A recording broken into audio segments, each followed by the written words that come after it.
Good evening, viewers. Welcome to yet again another edition of Politik. This weekend, we talk about the politics in evolving the succession of one Raila Amolo Odinga. Our topic today is Raila's potential successor.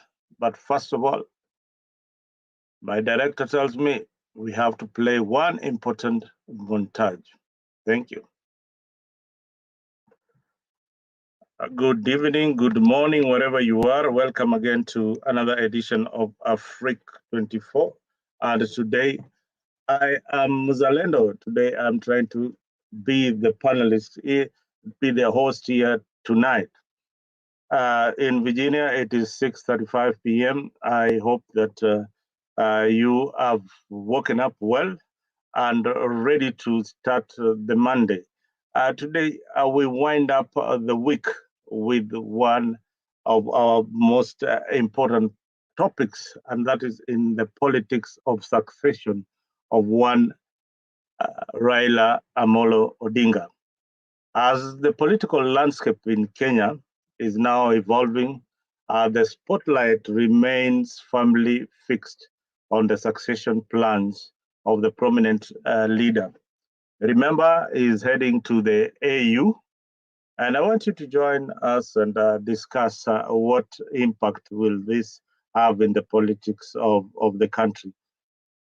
Remember, one such figure who is consistently shaped the nation's politics narrative is Raila Odinga, the seasoned politician, former prime minister. His influence goes beyond the party lines in Nyanza, but his roots and his stronghold is in the people of Nyanza. That is the region where he commands a lot of votes. I remember we have the political party called ODM, and his deputy is former Mombasa Governor Ali Hassan Joe and Kakamega and former Kakamega Governor Wycliffe Oparanya. Those both of them hold big, very big party positions in ODM party. Nyanza, we have somebody called Opio Wandai. Opio Wandai is the minority leader in parliament, and he is a close ally of Raila Amolo Odinga. We also have one John Mbadi. Mbadi is also the party chairman of ODM. Yeah, I think he's the party chairman of the ODM. He is also been seen as a potential successor of Raila Amolo Odinga. Then we have the Luo Council of Elders. Then we have the staunch supporters. Let us see what they have to say in the succession bid. And of course, we will again look at the domestic politics in Nyanza. Then we look at the national politics and how this is going to play in the succession bid of Raila Amolo Odinga. So, welcome to the show. This is Politik. Today we are discussing Raila's potential successors.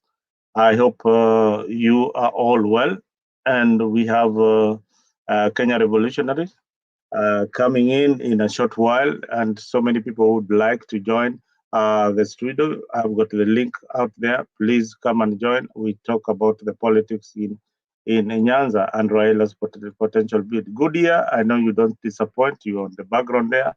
Karibu sana. Sorry for the long wait. Today was a Sunday, and of course Sunday unajua people go to church. Kuna mambo mingi that happens on Sunday. So forgive us for starting very, very late. Leo, I think today is engaged somewhere, but we couldn't afford to miss a show just to wind up the week on the succession bid of Raila Amolo Odinga. This is a very, very interesting scenario, and in Kenya politics, we have never gone in any election without Baba since I started voting myself.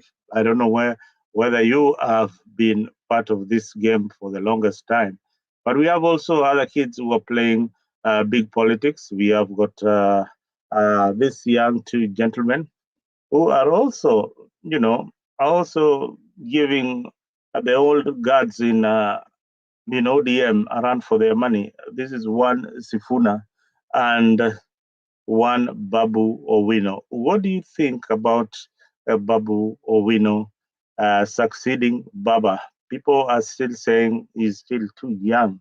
He's just a kid, and who has just started the game. And Babu said he is going to support Ali Hassan Joe.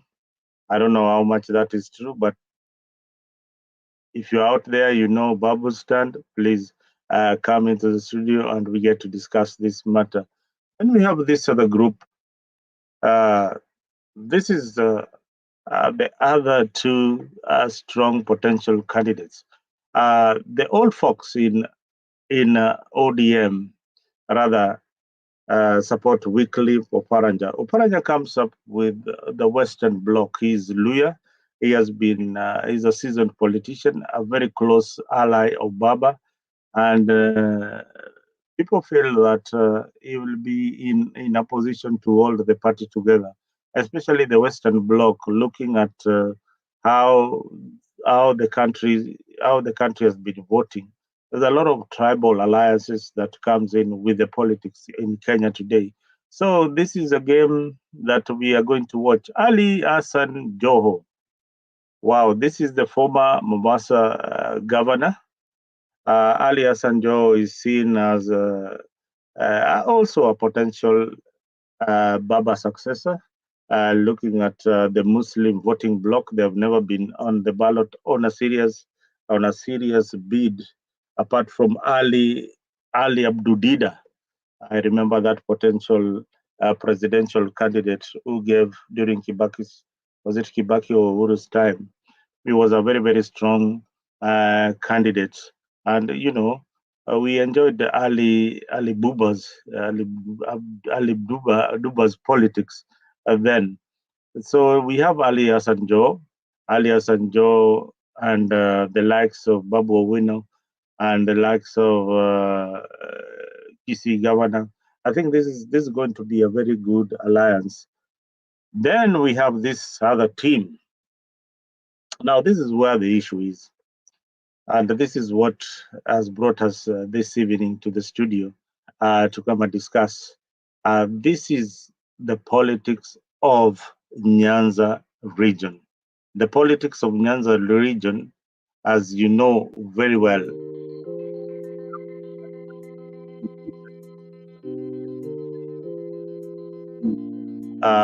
these people coming together and trying to step into Baba's shoes. Can Babu Owino step into Baba's shoes in Nyanza? My answer would be it's not yet time. Can John Buddy, remember, has been endorsed by the party leader's wife, Mama Ida. She said in Gwasi that Buddy is fit enough to lead the party. He has learned enough tricks from Baba, and he is now capable of taking the mantle. Then we have one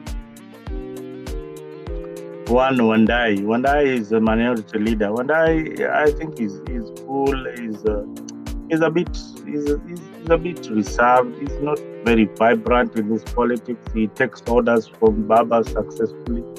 He will not be, championing a divisive kind of politics, but a unity kind of politics. And then we have those regional balances. People from Siaya feel that this is one of our own. This is ours, and people of Nyanza saying that it is our time also to lead. Then we have also the Council of Elders. Then, interestingly, Baba lifted Badizan as signifying that this is my choice. So you out there, come on the comment section if you cannot join the studio and discuss this particular issue and see Is it really the right time, or these people can wait until Baba gets the AU position? This is a discussion that we want us to dive into, and so that we can see what is really happening in the Azimio in the ODM camp. Then we will also look at Azimio and what Azimio is thinking of Baba's interest in AU, and if Alonzo Musyoka is ready to take Azimio to the next level. Remember, their candidate they are going to face is one William Samoei Ruto. Those faces that you've seen, those people that have put up their interest, are they able to sell nationally the way Baba commanded support nationally? But I think by and large, the Nyanza politics is only to take Baba's backyard stronghold, put it in check, to make sure that there's no UDA or any other political party that is coming. And he wants to leave a strongman in ODM who can bring the people of Luo Nyanza together to ensure that he still remains the party figure in Nyanza. But is he really leaving politics for AAU? That is a question that I want us to answer and see whether Baba is going to leave us or is still going to remain in Kenyan politics. Is in one of the political gatherings, he stated categorically that he is going nowhere. Addis Ababa is just 2 hours away, and he can come back anytime. Or is it his strategy for a political comeback in 2027? Is it that he wants to get away from the scene and Ruto's government messed up with things? Then he comes back in 2027, a very, very strong, rejuvenated Baba. That is up to you guys in the studio to come here and we discuss these matters. I hope I am loud and clear. The links, I've sent them out there. Please come join me in this discussion. It is very, very interesting. Hey, Paris has already joined. Raila exiting Kenyan politics and heading to the AU is a very, very good thing. Paris, I don't know why you are saying this. I don't know why you are saying that it's a very, very good thing. But all right. Boris from Washington says, hello panelists, please be consistent. This is showing up occasionally and disappearing for days. It's very disappointing. Paris, thank you very much. This is an issue that we are really trying to address so that we keep our viewers on check. I mean, it is sad. It is very, very bad if people don't take their work seriously, and they need to be coming on the screen each and every time to discuss this particular matter. Whereas we are addressing this particular issue, and I wish you could join me in the studio. We are addressing, and if there is somebody out there who's interested in becoming a regular panelist or host in Africa, please shoot an email to us so that we can engage and make you one of our regular panelists in this particular forum. It is a very, very interesting kind of convention. This will help you also build your political profile, build your personality, and you never know. You come join us. We start. You come join us. We consistent the way Paris from Washington is saying. Paris, I don't know what if you can give me an hint of what you think will play around in the political scene with Baba being absent from Kenyan politics and joining the AU. What do you think will happen? Interestingly, I hope I'm loud and clear. If you can hear me loudly and clearly, please say yes. Baba exiting from the political scene. This is a very, very interesting thing. Everybody is been talking about it. They want it. They need the man out of the scene. I don't know why people are saying that Baba should exit the scene. I think politics will be very boring without Raila Odinga. Imagine Kalonzo, the opposition leader in Kenya. Oh my God. Sijui mtakuwaje, sijui kama kutakuwa na maandamano ama itakuwa ni diplomacy kama kawaida. Kalonzo is a very diplomatic kind of person, very, very, very diplomatic, and he brings in another school of thought that maybe the country needs people like Kalonzo. They have rejected Baba so many times. Now it is time for Kalonzo to lead. And will the NADCO report, will it be implemented? Will it give a fair play for the opposition to rise up and take over the government? I mean, this is something that we need to discuss. This is something that we need to find out from you, whether it is going to be very easy for one Kalonzo Musyoka to take over the party leadership. Now, back to our topic, Raila's potential successor. This is where the rubber hits the road, and this is what is going to divide the party. I believe this will divide the party into two, if not into two, into four. We have the young Turks who are saying that Babu Owino can take over the party. Remember, Babu Owino commands a lot of support across the country. I can't deny that. He commands a lot of support across the country. But one thing I've said in this particular session, each and every time, for Babu to rise into political power in Nyanza, he has to form his own political party. So long as Baba is still alive, he cannot rise beyond the people like seasoned politicians like Oparanya, who have been in the position of governor. He cannot rise beyond people like John Mbadi. Yes, it is being ambitious. It is good for Babu's profile, but he needs to get out of Raila's shadow and Raila's thought. Remember, some of these political leaders now we are seeing assembling or lining up for these particular positions. Interestingly, most of them, we don't really know whether they can win these political seats without the influence of one Raila Amolo Odinga.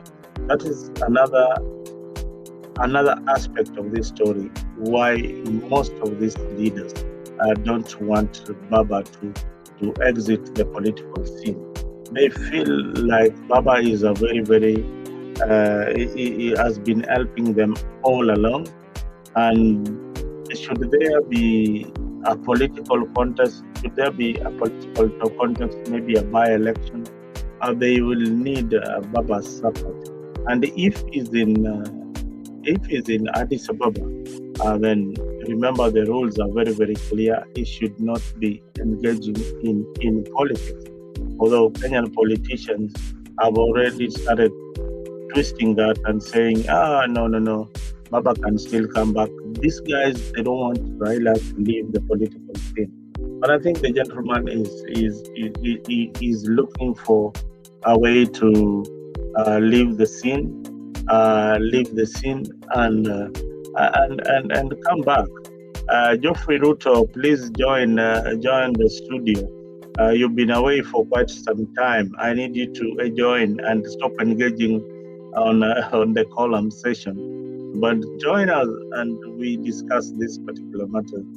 I think you've been having very, very interesting views, and this is what Geoffrey Ruto is saying. Geoffrey is saying that there will be a tsunami. Do you think that there will be this tsunami that Mr. Geoffrey Ruto is saying.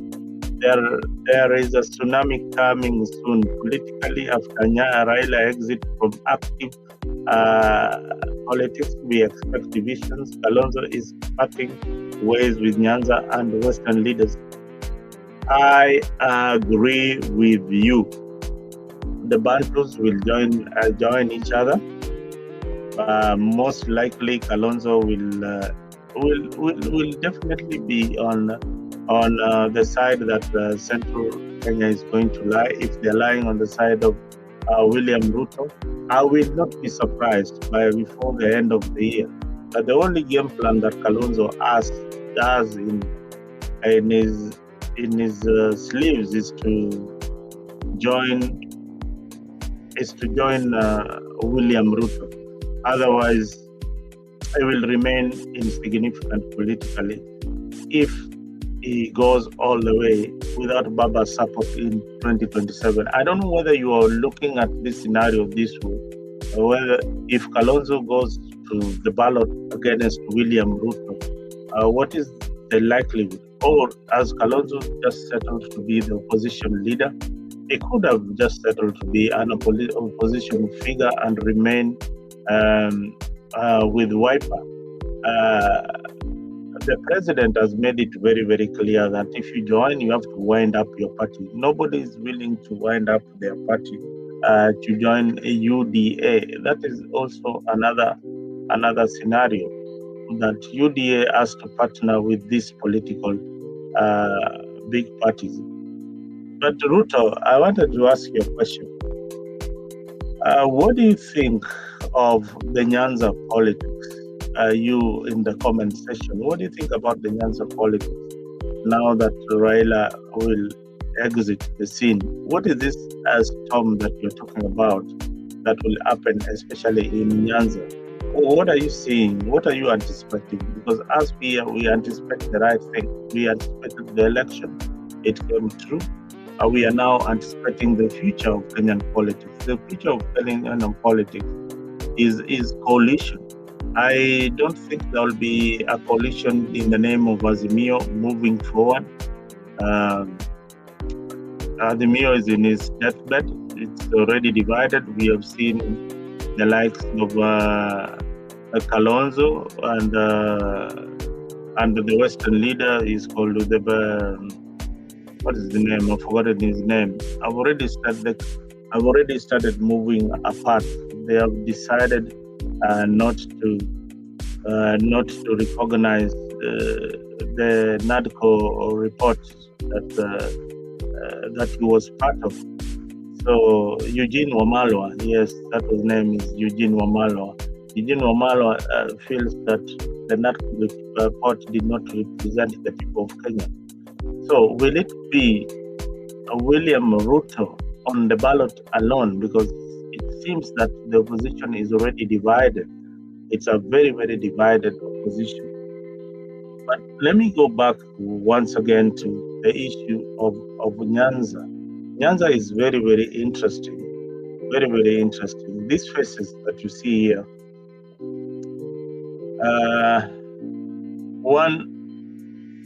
Raila has lifted John Mbadi's hand that is a possible successor in Nyanza. And when he goes to Central, he talks very, very closely with one Opiyo Wandayi, as is here on the ground. So Wandayi is the minority leader in the National Assembly. So there is a tussle between Wandayi and Mbadi. But definitely Raila will be able to talk to these two so that they can work together amicably without destroying the party's image. And then there is the young Turks in ODM. These are the vibrant leaders. Ndio hawa wawili. These are the leaders, the no-nonsense leaders. These are the leaders that the youths are now looking up to. Babu Owino, Sifuna. Sifuna does not come with the tribal baggage that that most of these leaders carry along. Babu Owino also cuts across most youth. If you go to Rift Valley, Babu Owino has got support. He can also command support in central Kenya. I saw something running around, a clip about Babu and the wife. That is politics. He said it is now politics. People are fighting him. But this guy could be the game changer in Kenyan politics in the future. I don't know whether you agree with me. Ruto says, what does Ruto say? It's very difficult to predict because Ruto is into Nyanza and Western, but we have to wait until we see what happens. Yeah, I think Ruto plays very dangerous cards in politics. He plays the Eden card. His interest in Nyanza politics is raising a lot of eyebrows. I don't know whether most politicians are seeing that Ruto's influence in Nyanza is going to destroy them politically in 2027, especially people in ODM. They need to be very, very careful about the kind of influence that Ruto is having in Western and is having in Nyanza. Already the division in Western is happening as we speak. Division in Western is happening as we speak. And this division is not by choice. It was designed to happen this way. This division that we're seeing in the war in Western Kenya, you're seeing Tembea, and Tembea has come out very, very strongly to say that, it is high time that the Luhya come together. So this guy, he has got one more term as the Trans Nzoia governor, and is already going against people like Wetangula. Remember, Wetangula is the leader of Ford Kenya, the leader of Bungoma. And this guy is destroying Wetangula politically. He's destroying Wetangula politically and trying to bring the unity of the Luhya, the Mulembe nation. If the Mulembe nation becomes a success, if the unity of the Mulembe Luhya nation is something that they can succeed and get, then the political matrix and the tyranny of numbers will now take effect immediately. For the Luhya to become president, they only need, and I repeat, they only need the Luo Nyanza vote. If they can get that block, they are home and dry. And I repeat, kama mnanisikiza mahali yote mko, mkuwe mkijua hiyo ndio ukweli wa mambo, because cosmopolitan areas are also densely populated with the Luhya community, and our vote is always on tribal line. In Rift Valley, we have got a sizable Luhya community in Nyanza and Kitale. They will always vote for their own, and that is it. Now, that leaves William Ruto with Gachagua. Now, this force, Ruto, maybe I can, Geoffrey Ruto, maybe I can pose to you this question. In 2032, do you think that one Gachagua stands a chance with these forces? These forces are meant for 2032. I think 2027 is done with, as much as the politics is concerned. If Ruto can get his taxes right, the only thing that can bring his government down is the issue of taxation. If he will get that issue right, then I think it will be very, very difficult for some of the political players to go against the president in 2027. The issue of housing, right now, people are really complaining about it, but let me tell you, After 5 years, when you start seeing people moving into those houses and others becoming landlords and the rents coming down, boss, that is a very, very huge political move and impact in the country's economy and to the economies of individuals. So this is something that is going to play a lot in our politics, and we need to watch out that space. William Ruto is not your usual politician. Is something that is going to go for it in 2027. I think he's already in Nyanza. The votes that he got in Nyanza will probably double. That is likely to happen. The ones that he got in Western, the same, will double. In Coast, the same. So what is the opposition doing? We see them lamenting. They are always lamenting and complaining. And they have resorted to some of the old tactics. The Kenyan voters are very, very tribal. Very, very tribal. They don't even care. These are the voters that even if you're corrupt at the core, they will still vote you back if you're one of their own. And we've seen that in our politics, and that happens most of the time. Most of the time, this is what really happens in our politics. Yesterday, we talked about this and this and call it the hands of the betrayal. The hands of betrayal. When Raila Odinga shook hands with the late Mwai Kibaki, then there was a rift between Raila and William Samoei Ruto. When Raila Amolo Odinga shook hands with Uhuru, there was a rift between Uhuru and his deputy. Raila Amolo shaking hands with William Samoei Ruto.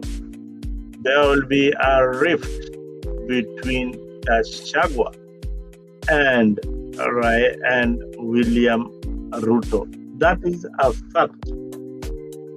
Correct me if I'm wrong.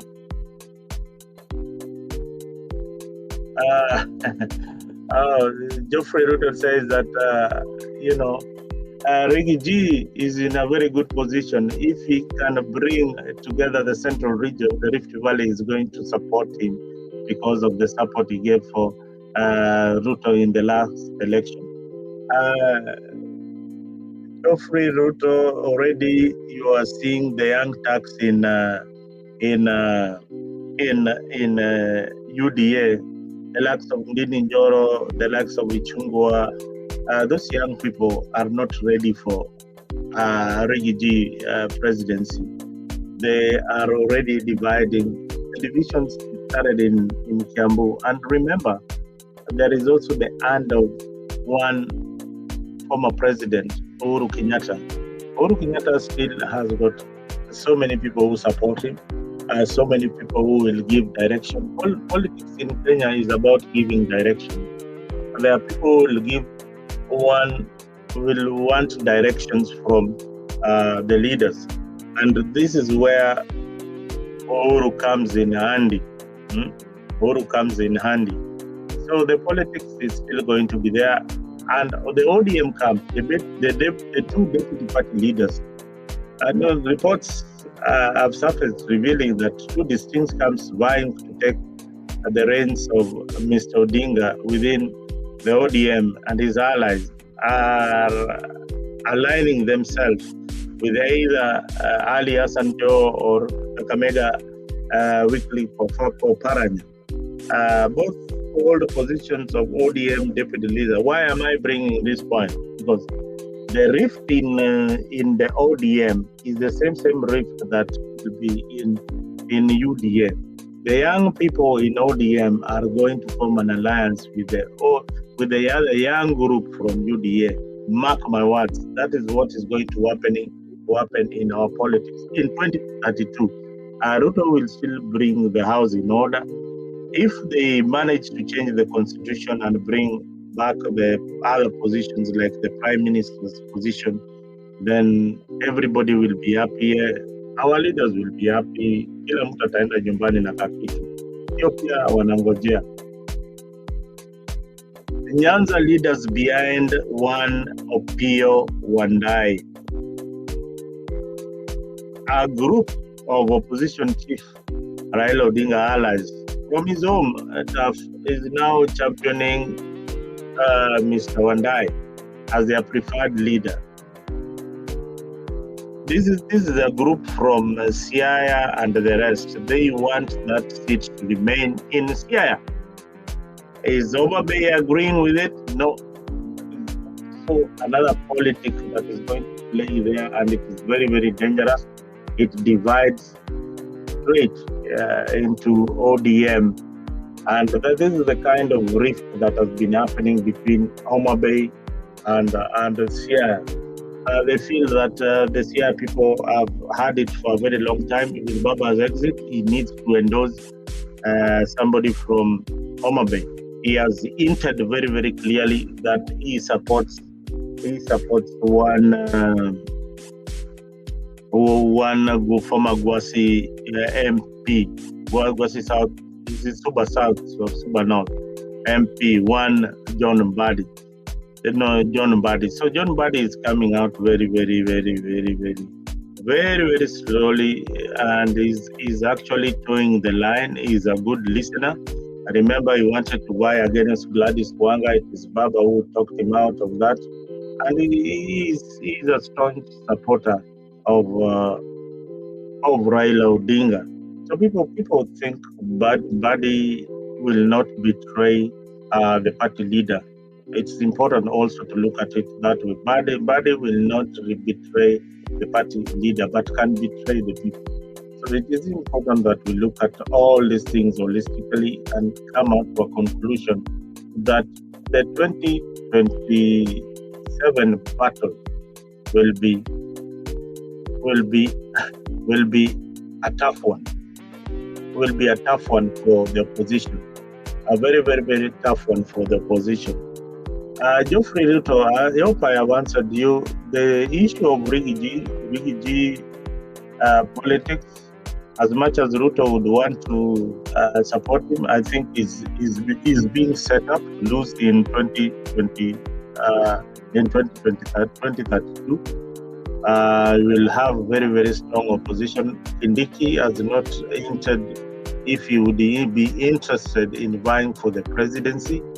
As much as he's comfortably doing his work, I think is really high for the presidency in 2032. So many Marians have not been in that particular position for a very long time. So they would want to be endorsed by the delegates to vie for that particular seat or domination slot against one Riggy. So that is going to happen. Meru people will go against Riggy in 2032. They will want one of their own as a presidential candidate. And they will say it very, very clear, clearly that they have been supporting people from the Kikuyu community. So it is their turn for them to give a hand and support one from the Meru community to the presidency. If one gets the ticket from UDA to vie for the presidency, you will have to go against any candidate that is brought up by Azimio. I don't see Azimio surviving until 2027. They will be divided. There will be another political force. Especially, let us wait for 2025, as you said. If Baba manages to get this seat that is once in the AU, then that is another game changer in our politics. It brings again new players who have been out there who would like to be part of part of the political story. So we largely depend on what the politician is thinking. Kalonzo game yake naona bado iko chini kidogo. He needs to up his game. Although Kalonzo has managed to put his house in order, the Kamba leaders are very, very contented with Kalonzo, who comes with close to 2 million plus votes from Kambaland. So that's a force note that you can't neglect. I wanted to say something about Ali Hassan Joho. Ali Hassan Joho, if he can get the Muslim back, the Somali community right now in the Kenyan population census, there are about 2 million Somalis already. This, mimi nakwambia, siasa ya 2032 will be about the numbers, those tribal numbers that we keep on talking about. It will no longer be about policy, but those tribal numbers. Kenya tumeshindwa kutoka kwa siasa za ukabila, bado tuko kwa siasa za ukabila even in this century. We have been trying very, very hard to look for policy-oriented leaders, but it is difficult to get leaders who have got who come with very, very, very good policies without thinking of our tribal inclination. Most of the people from the region that I come from, largely 90% will vote on tribal lines as it is now. But the good thing is that they're always given direction on where to vote. The man that gives them direction is now moving to the AU. They are stranded. My guess is that they are going to move to vote for Ruto if they're not given a clear direction. And we don't know the handshake between Raila and William Ruto, what it was all about. This is a secret that hakuna mtu anajua. Ni kama ile siri ya Uhuru na Raila. We don't know what these people are discussing. But there were some rumors that Uhuru would come back as a prime minister. Maybe the rumors is that, one William Samoei Ruto and his age can still come back in the political scene as a prime minister of the Republic of Kenya. I don't know how many people in Azimio want to hear this kind of news. They would say this is political nonsense, but that is the truth. These people, they don't think about you and me. They think about themselves first, and then they think about you. So be very, very careful when you're making choices when it comes to leadership. Some of the leaders that we elect in these particular positions, they always think about themselves. So let us be very, very, very careful when we are choosing the leaders in our country. On Nyanza succession, you remember there was this guy called the Luo Council of Elders, Agu Kamuze, that Raila anointed. When there is a stalemate, like now there will be a stalemate. People like Inababu Owino, since they hear Raila so much, and the Luo elder, they'll be told, tulizeni kwanza kidogo, we sort out this house. For now, your leader is either Opiyo Wandayi or one John Mbadi. And if John Mbadi succeeds Baba, then Opiyo Wandayi will tone down and listen to what Raila Odinga and the Luo Council of Elders are saying. So that is going to be another interesting scenario because one, the Luo Nyanza block largely depend on what Raila Amolo Odinga says. Their politics revolves around what Baba says. It does not revolve around development or any other issue. It revolves around what Baba is saying at the moment. So let us wait and see. They are waiting for direction. Wakisikia Baba ameenda left, wataenda left na yeye. Akisikia wameenda right, ataenda right na yeye. Akisikia ameingia kwa shimo, wataingia kwa shimo. Na akiingia kwa ndege aende EU, pia watatafuta kiti pale waingie kwa hiyo ndege ili wasafiri na huyu mzee hadi kule anapoenda. So that is our politics. That is where we are as the people, as the people of Nyanza. So it is an interesting scenario that will play along, and we wait to see some of these games being played by politicians. We wait to see whether they will be successful in whatever they're doing. I want to recognize Paris, Washington. Paris, Washington, your comments or your concerns have been registered. From next week, we are going to be very, very consistent with our programming. Our political news will start exactly at 10 p.m. Kenyan time. American time, it's around 2 p.m. So be there, give us the support that we need. If you're watching us or listening us to our station from other platforms, please care to subscribe. If you are in Mutembei, please subscribe to Afrique 24. Where you are, and most likely those who have not subscribed to Afrique, please do subscribe to Afrique. Please do subscribe to Afrique 24 so that we can have all those numbers.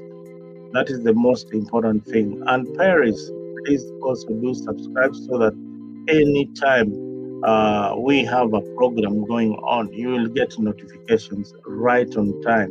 That is the only thing that we beg you guys to do for us as a station.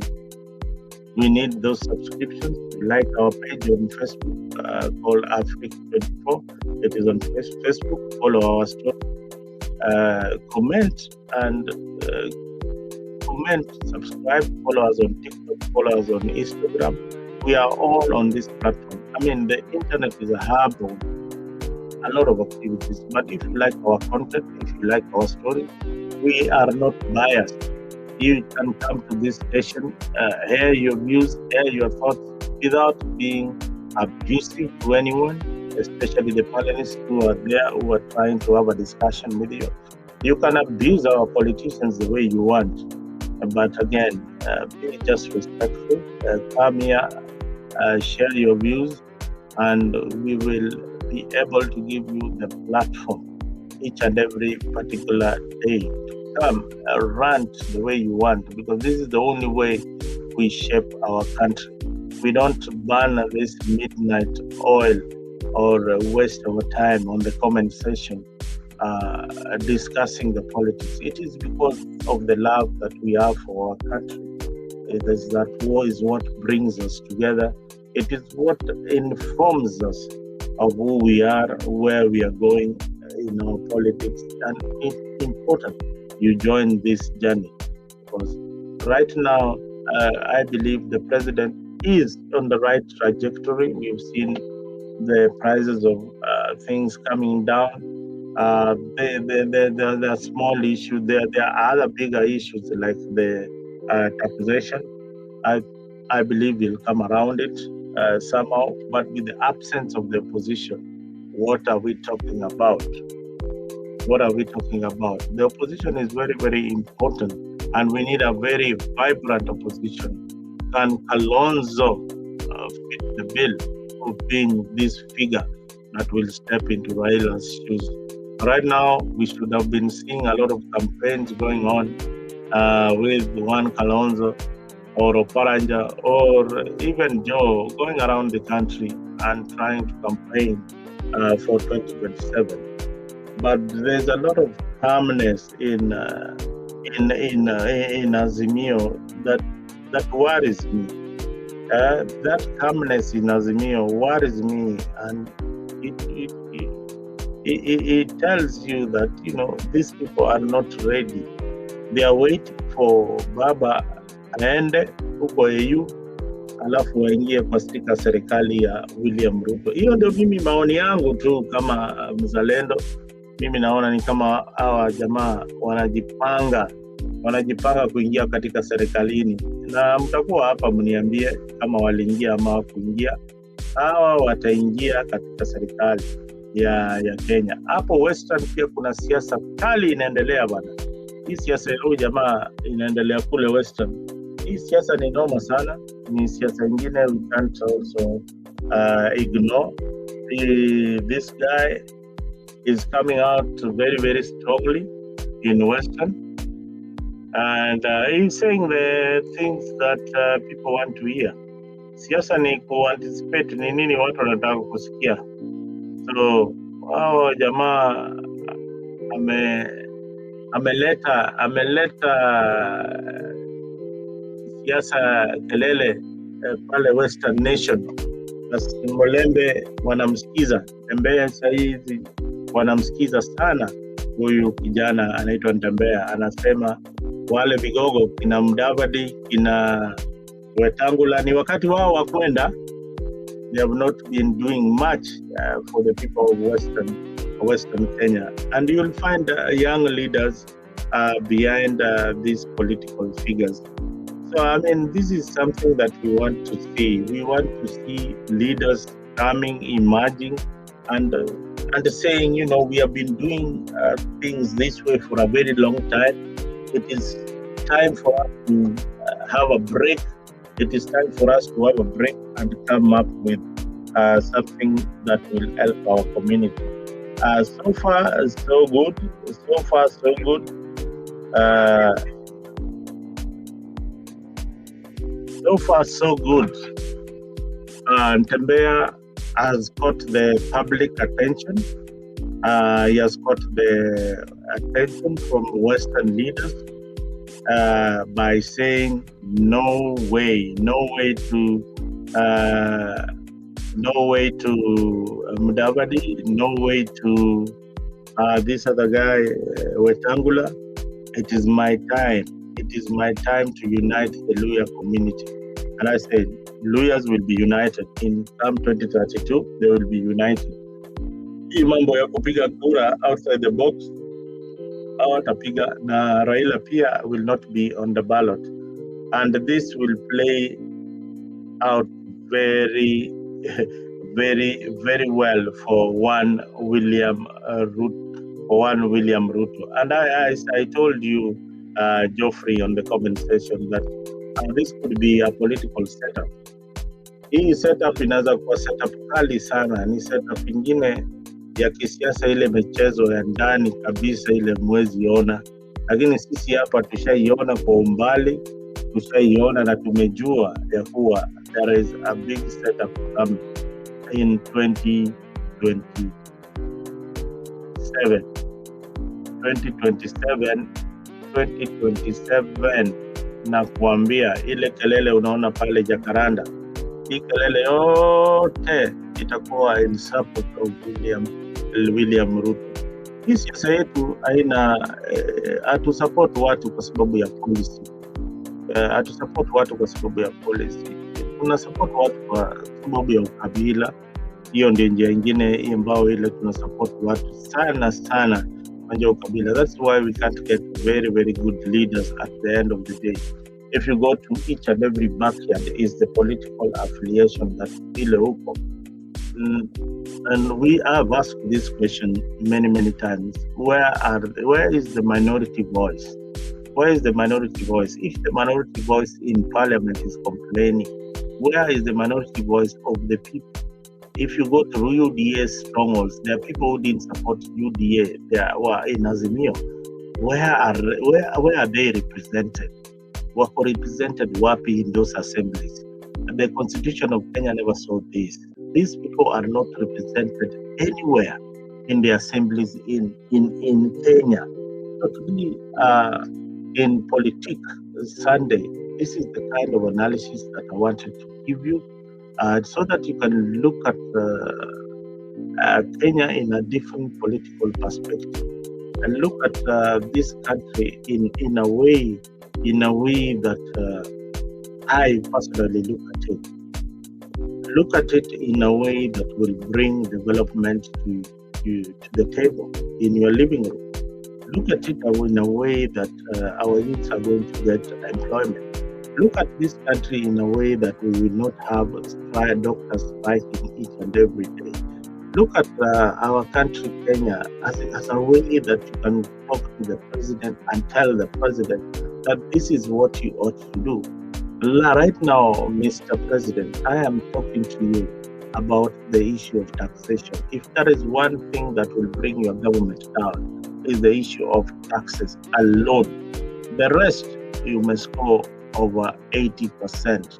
But on the issue of taxes, you're still scoring 40%. You need to either do something in 2025, or this will become a very, very big issue, especially among the middle class. If the middle class have got a lot of influence on how people are going to vote. And why am I saying the middle class have got a lot of influence? These are the people who have got households of maybe 3-4 children who are in high school, who are going to finish high school by then, and they will become eligible voters. They will vote as per what they hear the discussions in the house, what people are talking about. If their parents are complaining about taxes, that is what they are likely to vote for. Now, if young candidates are on the ballot, then it brings another political perspective. Kenya, as it is right now, we don't have those courageous young leaders who can come up and have the financial muscle or to challenge the presidents. Like in Uganda, we have Bobi Wine.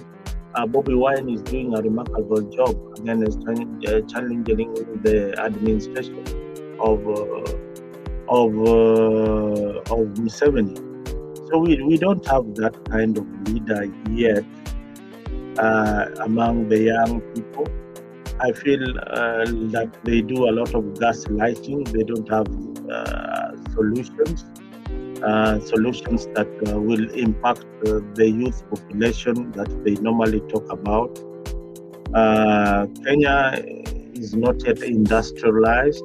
Most countries are now cleaning the environment from industrialization. They are looking at a clean environment, bringing in new technology and all. I've not seen a young leader that is embracing technology. I've not seen Sifuna being that kind of person. I've not seen Babu being that kind of person that embraces technology and talks about green energy and the green economy. They don't talk about that much.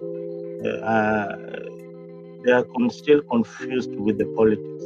But I wish they could be talking about the issues that the young people all over the world are talking about, the issues that are important for the people, so that even if they are out there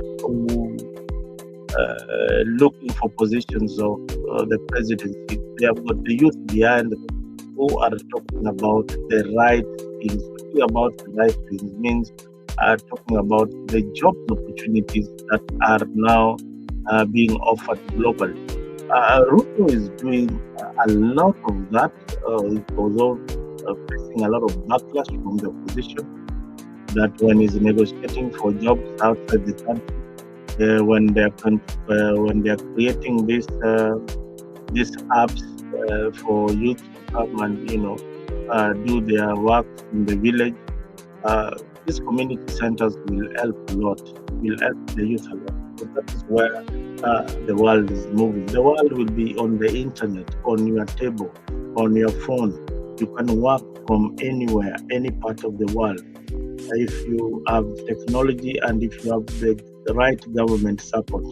But if the government is suppressing the ideas of the youth, trying to ban platforms like TikTok and all that, yes, for security reasons, yes, that would be a plus. But for other issues, then this platform should not be banned. They should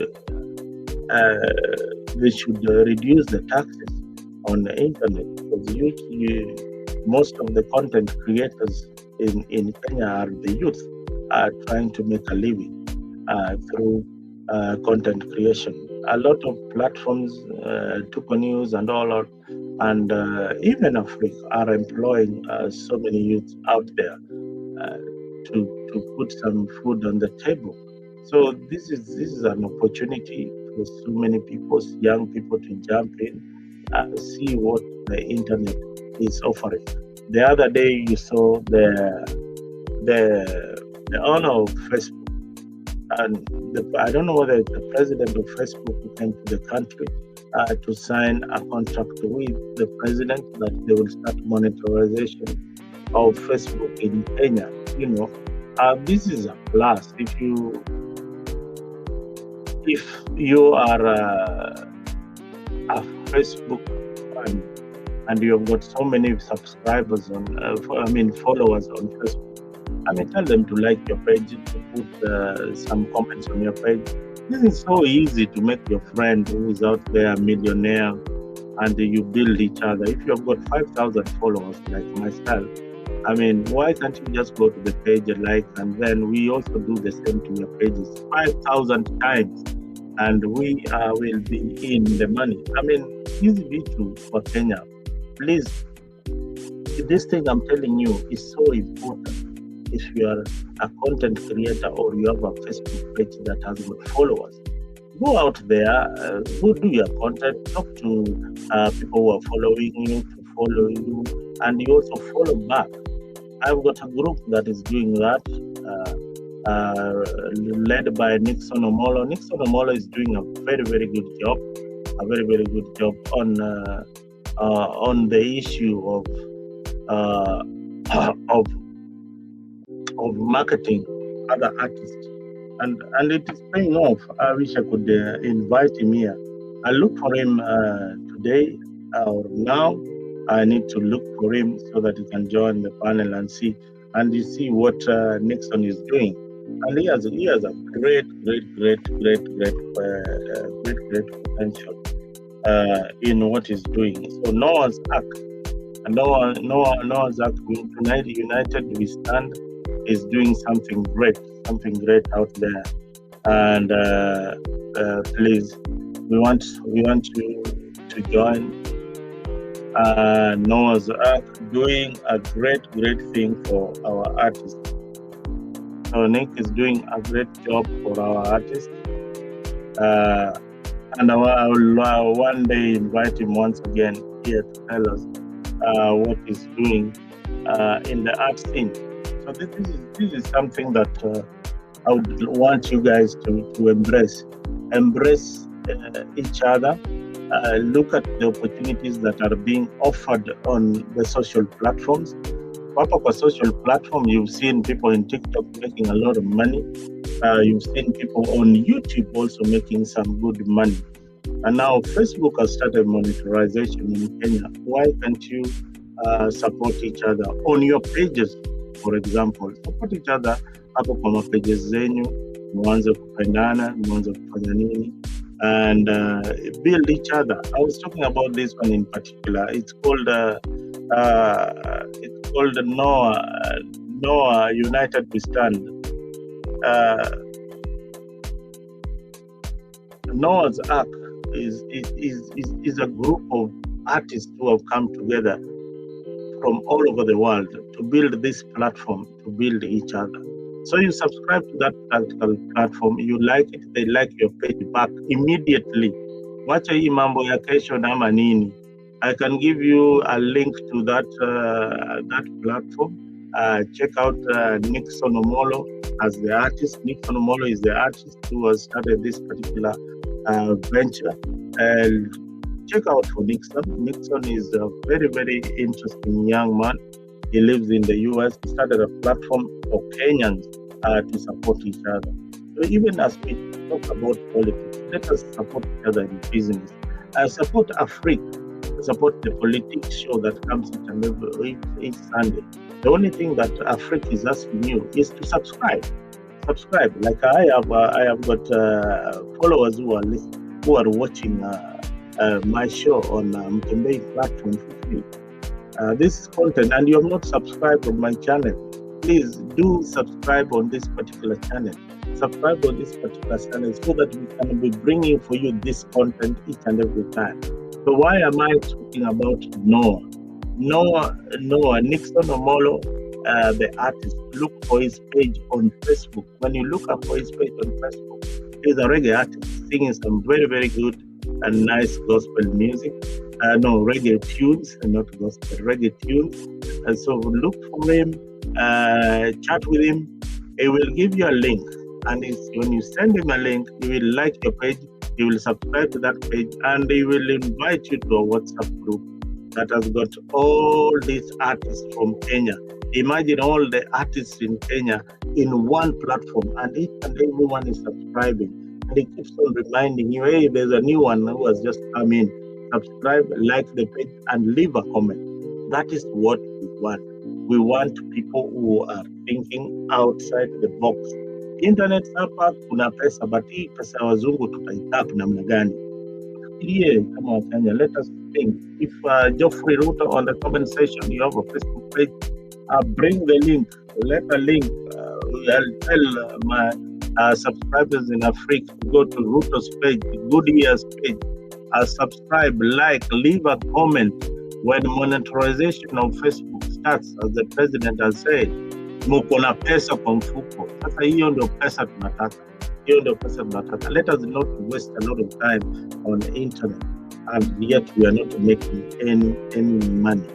Any money. We need to look to start seeing the art of money. The art of money. That was a commercial break that I wanted to introduce. Na mjue ya kwamba bado tuko hapa, tutakuwa na nyinyi kesho saa kama hizi, and the concerns that were raised by one of our viewers, I mean, we don't take it for granted. That is something that we are working on, and we will ensure that our shows come in time. They come in time so that we can be part and parcel of you guys. And we must promote each other. We must promote each other. I'll play one of the artists that has been inspirational to me, and especially what he's doing in on the background with this channel and with this troop and with his people. And with other reggae artists from Kenya and all over the world, Brito, Wapi, all of them are on that particular platform. Nataka mkue gangari na mjue what other people are doing that you can also do, or you can also join. I'll be sharing the link. Jamaa wa Islando bana, they are doing a lot of stuff. Listen to the music as we take a short break. Hata nimeongea sana. Didn't get to your views. So Nixon is doing a very, very, very good job. He started a platform that involved marege artists wote, name it. Wewe kama unataka ngoma yako isikike, he will help you out.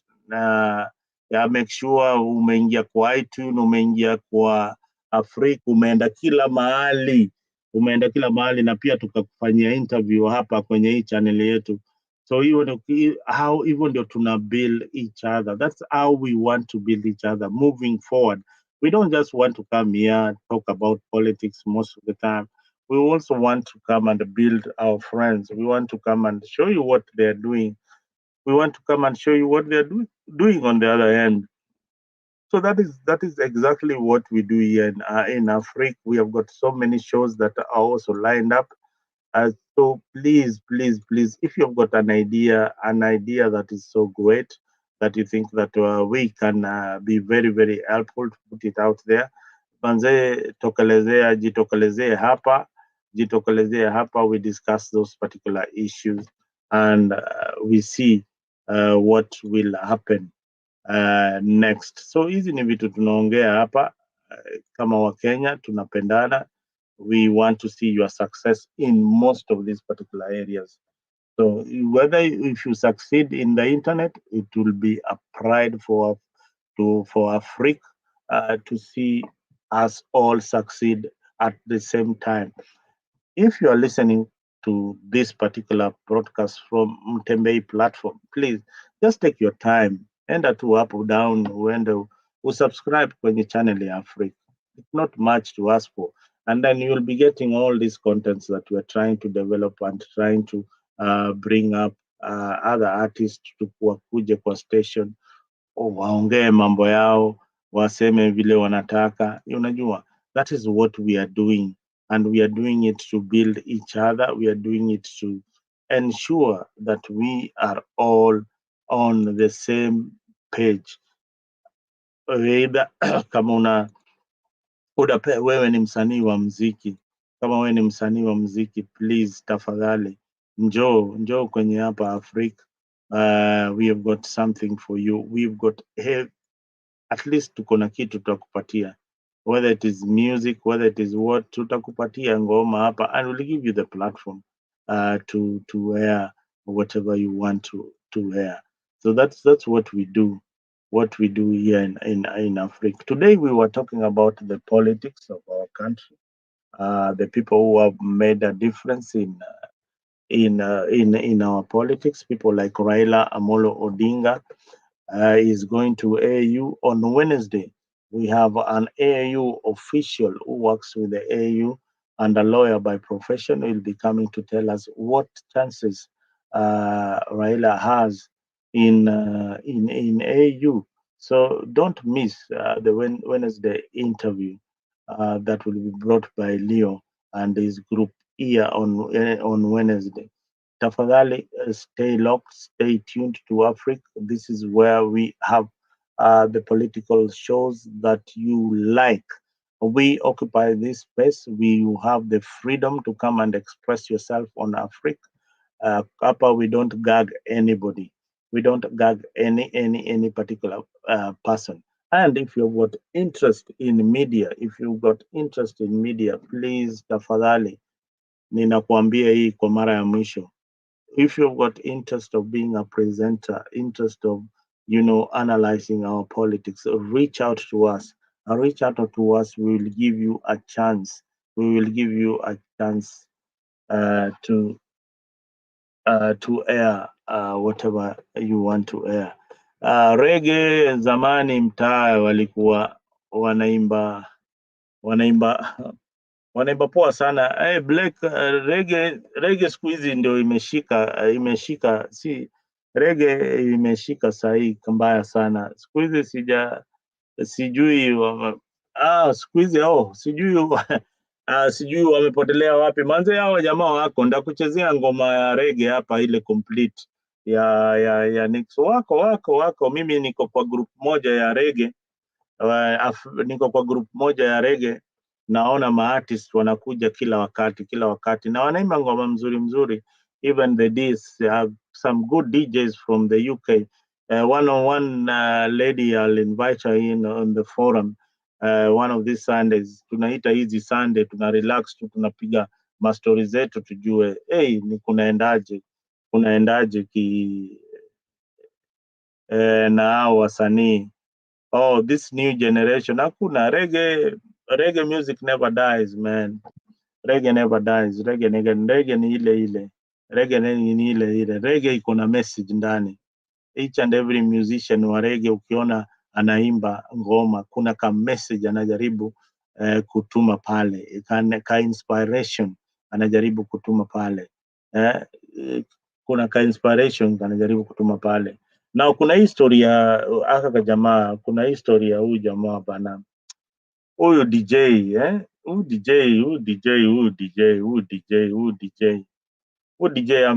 sijui alipiga mtu ama alifanya nini. Jamaa amepiga mtu, sijui ni blow ama ni nini. I have not follow the story. Kama unajua hiyo story poa kidogo, hebu hapo kwa comment section, hebu tuambie what really happened na DJ Mo. Anaitwa DJ Mo ama anaitwa DJ nani? I had a caption for him, acha niangalie kidogo hapa. DJ alipiga mtu kwa club na mtu akazirai akakufa. It's so unfortunate bana. Sahi One second of badness leads to another thing. So life yake sahii atakuwa ni mambo na kotini, mambo na kotini, mambo na kotini, mambo na kotini. Jamani jo, tuangalie sana zile vitu tunafanya. Hata ukishaingia kwenye fame, ukishaingia kwenye fame, please, tafadhali, fame isikakubebe sana, isikakubebe akili sana, ukajiona ni kama you are invisible. People are watching what you are doing. Hata ukiwa ni DJ, ukiwa ni nini, people are watching you from all over. History ya huyu Nixon Blake, nimepata caption nyingine. Tafadhali, hii ni kitu nataka ujionee wewe mwenyewe, just try it. Kama wewe unapenda kubuild wa Kenya wengine, this is something I need you to try. Enda kwa story ya huyu jamaa.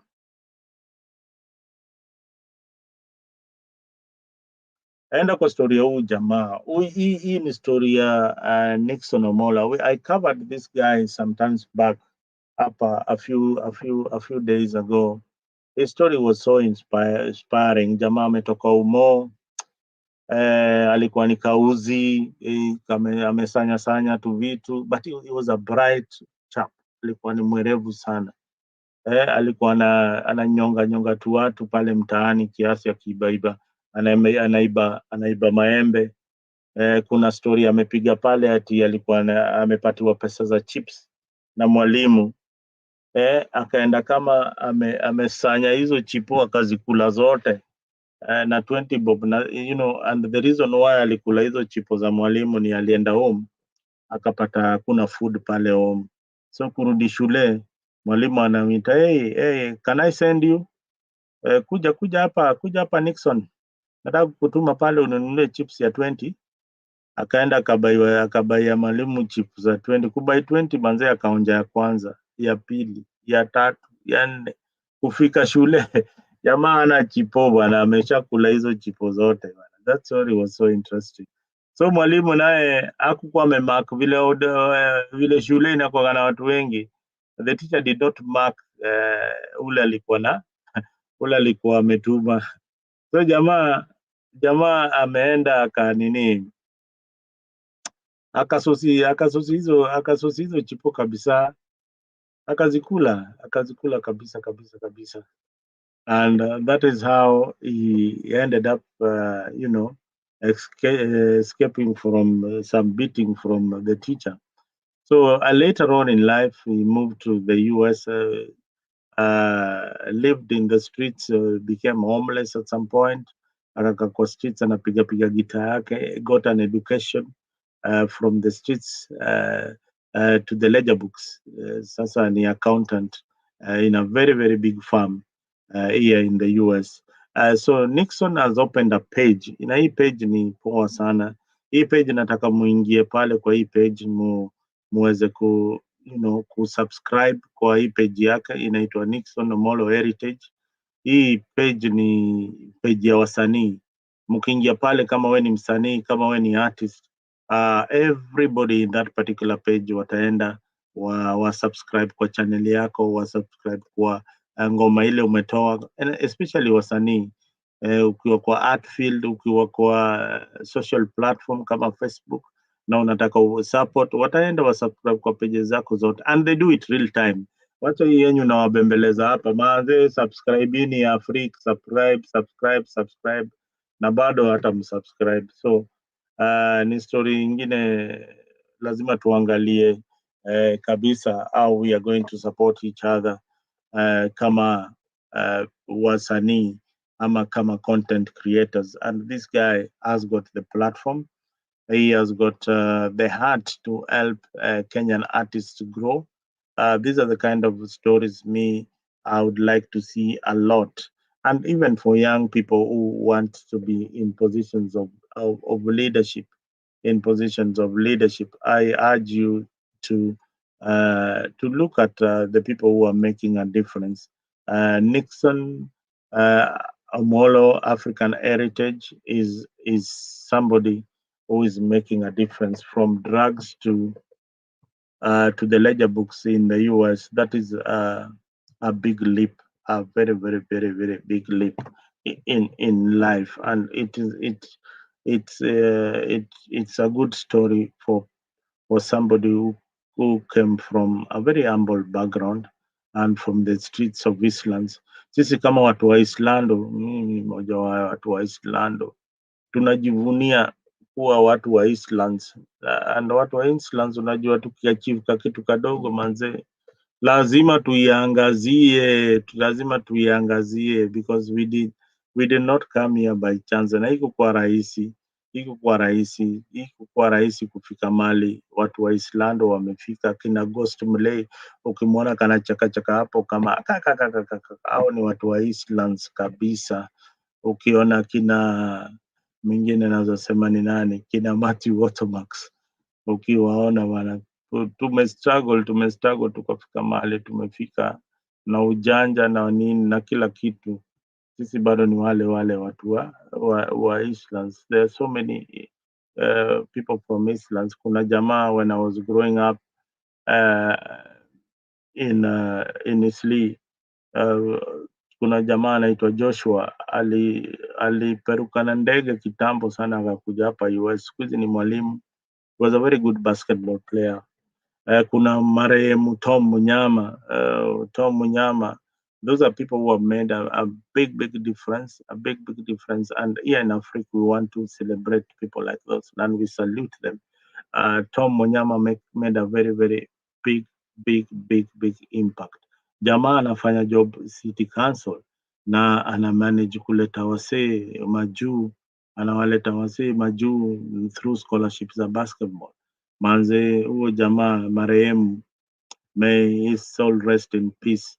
Na wale wananisikiza wanajua Tom Munyama mali yuko ameenjoy sana, watu wake wote alimanage akawaleta huko mabasketballers wengi sana through his scholarship ya Tom Munyama Foundation. I think it's still going on. Those are the people who are making a difference. You need to make a difference in people's life, and that is what God wants us. Today is a Sunday, na nataka kuambia the difference is unaona kuna mtu anasema mimi ni Muislamu, mimi ni Mkatholiki, Mkristo na nini na nini na nini, mimi ni lejo, mimi ni nani dini, vitu kama hizo. Wacha nikwambie, mimi ni Muhindi. Mungu anajua hizi madini zote, even if you didn't come across the word. Na word ni the word, the Bible. Mimi I prophesize the Bible. If you never came across the Bible, which has got the word, since we Christians do prophesize or do learn from the teachings of what is in the Bible and other prophets out there. I'm not a prophet to say I prophesize. Other prophets out there prophesize what is in the Bible. Although kuna mafake wengi sana, wengi sana. So pengine uko kwa hii dini ile fake kabisa, lakini wanatumia Biblia. Then you came across the word. Hiyo neto, you came across the word. You lived by the deeds. Na ukienda heaven, ile we believe that watu wakikufa wanaenda heaven, unaambiwa huku earth ulifanya nini? What did you do on earth when you die? So that is the biggest question. What did you do while you are given a chance? God ametuandikia chapter yetu, kila mtu ameandikiwa chapter yake.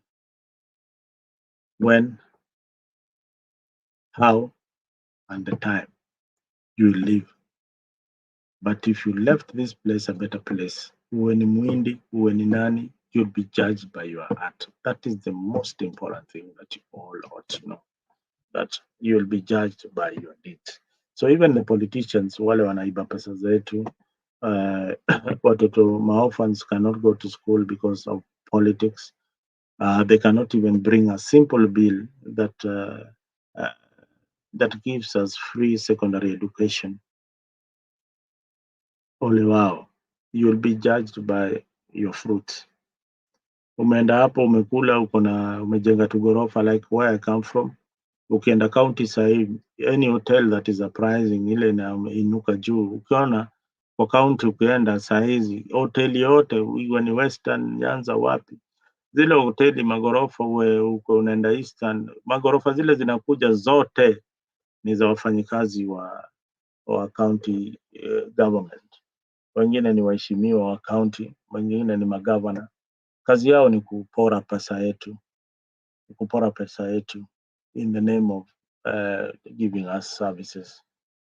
So even as they steal, you have got this platform to come and we talk about it. We talk about our politics. We talk about the way we Kenyans want to be governed. We want to be governed in a civil way. We want to be governed in the best way possible. Possible. But this particular platform in Africa gives you the opportunity to exercise your civic duty in the right way. Look for the candidate who is selling their policies in the best way possible.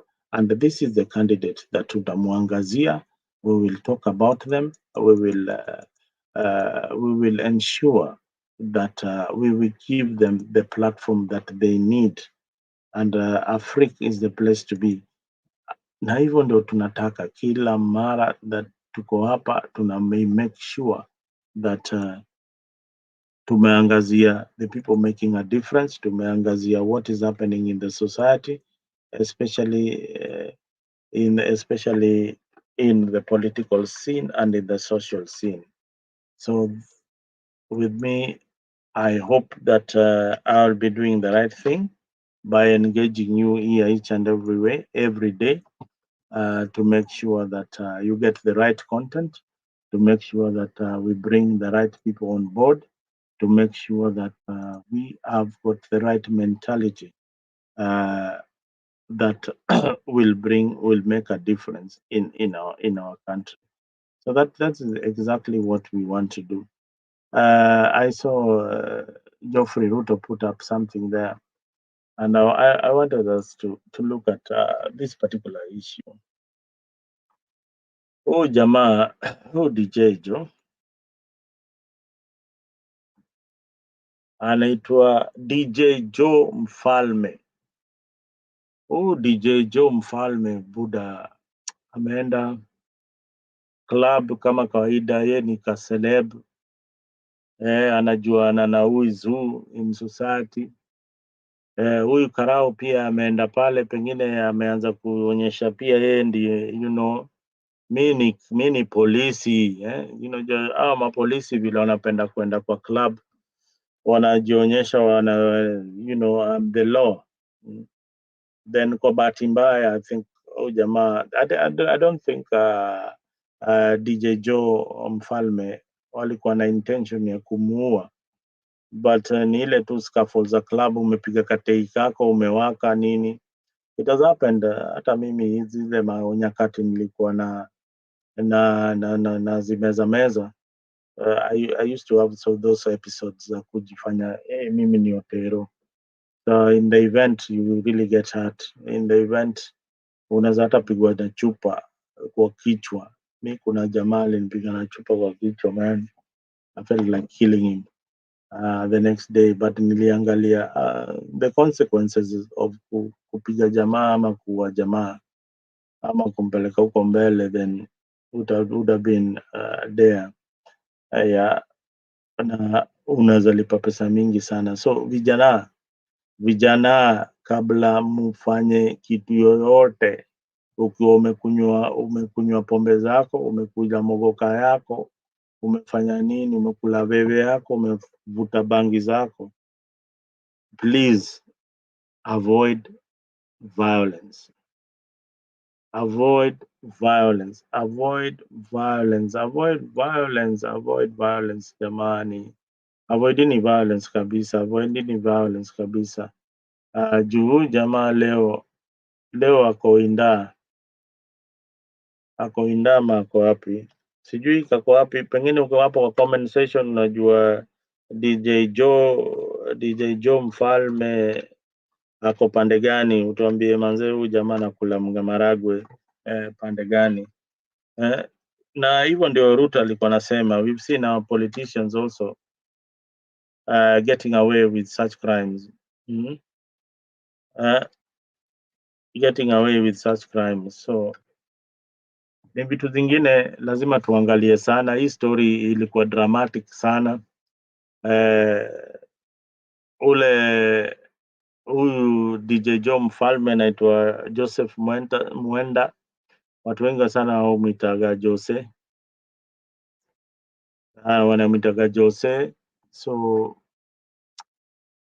manze, kwa mafans wake wanasikia vizuri sana, lakini ilikuwa dramatic sana. The incident ilifanyika Sato pale Texas, inaitwaje, Texas barbecue pale in Kikuyu. So inspector huyu jamaa anaitwa Inspector Felix, DCI, jamaa wa DCI pale Kabete Police Station. Jamaa akakuja accidentally, aliguza gari ya DJ Joe mfalme kwa parking lot. Sikiza. Sasa ndio hii story basi, ndio hii story. Jamaa aliguza gari, aliscratch. Minor incident ikaanza kuescalate bana, ikakuwa tena kitu kubwa, ikakuwa waka exchange mawords hapo. Kidogo kidogo pa. Jamaa akapigwa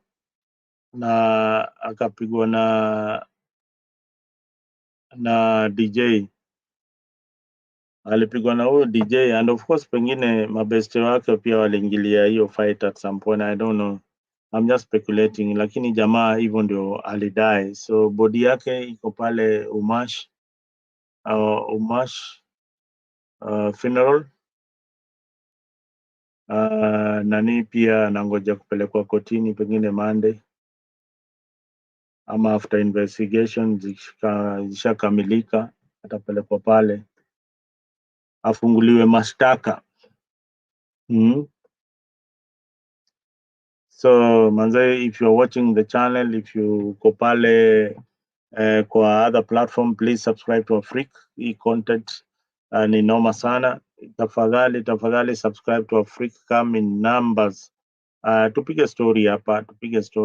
Asubuhi pia tuko na show that is coming in a few more minutes, and I think leo will be able to give you a show in a few. Wakishaamka kule Kenya, tunaweza waletea show kali after hii ya DJ mfalme. So kama uko pale mtaani bana, tafadhali this guy didn't have to lose their life juu gari yako umescratchiwa jo. Sometimes it's good to walk away, unatoka tu, unajitoa. Jitoe kwa noma manze, usemekana manze wewe ni muoga. So leo jana Sato Sunday, leo watoi wa huyu DJ hawezi ona budao tena. They can't see the dad anymore. Haya, huyu Felix huyu DCI, story yake imeishia hivyo bana. Body iko pale Umash, inala hivyo, amedai. Amedai. And for DJ mfalme sasa ni story ni assault and probably manslaughter.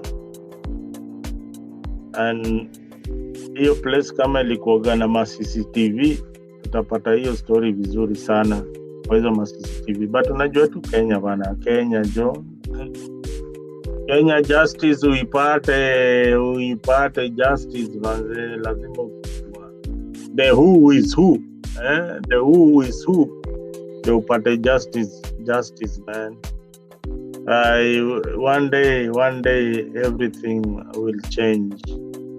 One day everything will change.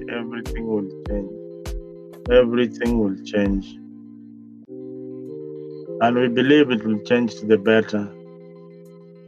It will change to the better. Oh, jamaa did not deserve to die. Hakufa kukufa vile alikufa. Naambia tu manze, these people didn't deserve to die. Ingekuwa tu tunatumia tu akili kidogo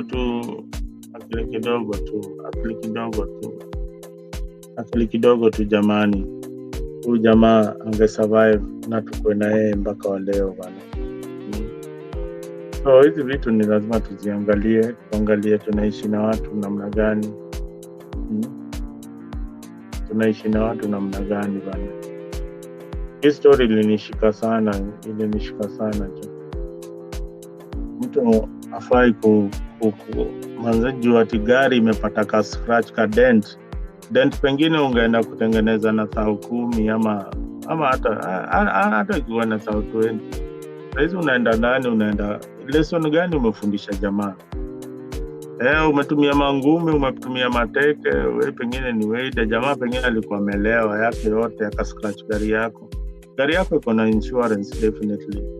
Insurance will take care of that. So walk away, manze. Jamaa, Joe, walk away. Hiyo ndio story, manze.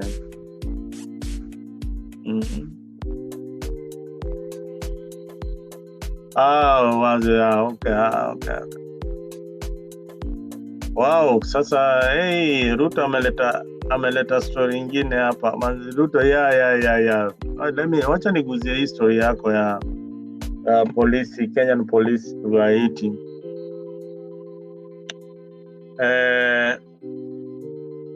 I did not plan for this story, but since you brought it up, I think ndaiguzia. Hii story ya Kenyan police kwenda Haiti. Number one, I'll play for you a video shortly of what other people think about the Kenyan police going to Haiti,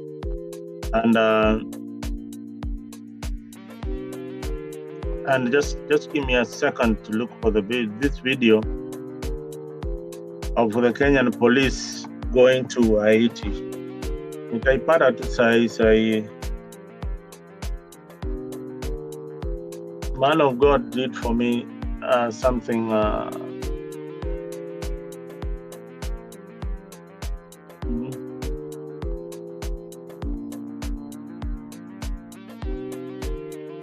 so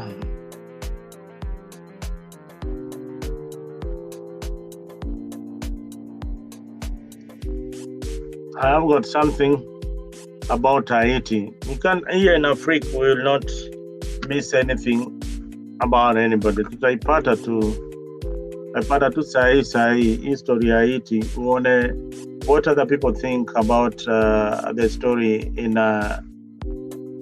Haiti.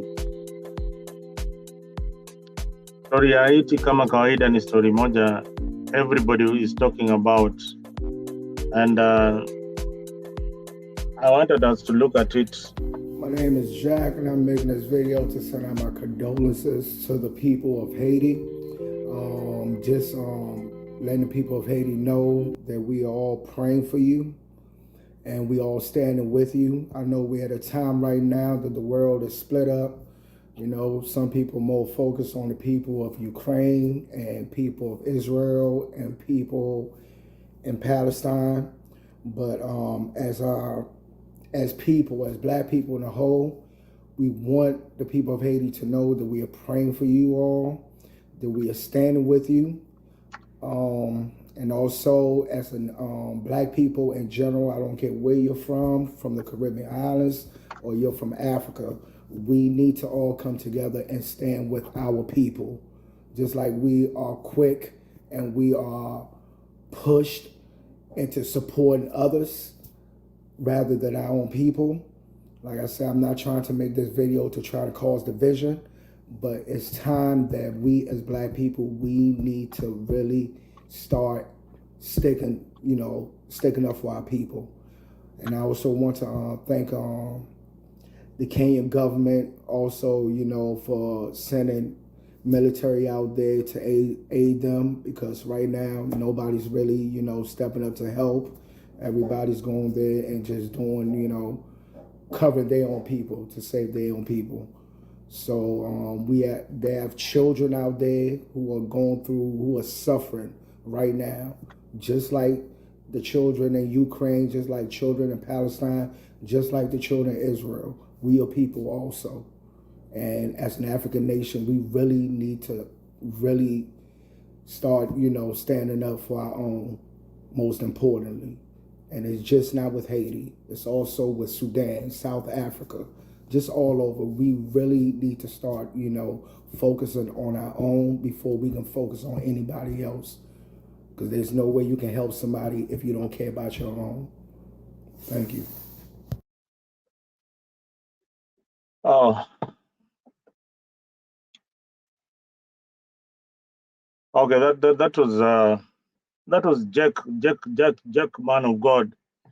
Jack, man of God, was very, very, very clear about the situation in Haiti, and he came out to tell you that we need to stand with the people of Haiti, especially the situation in Haiti.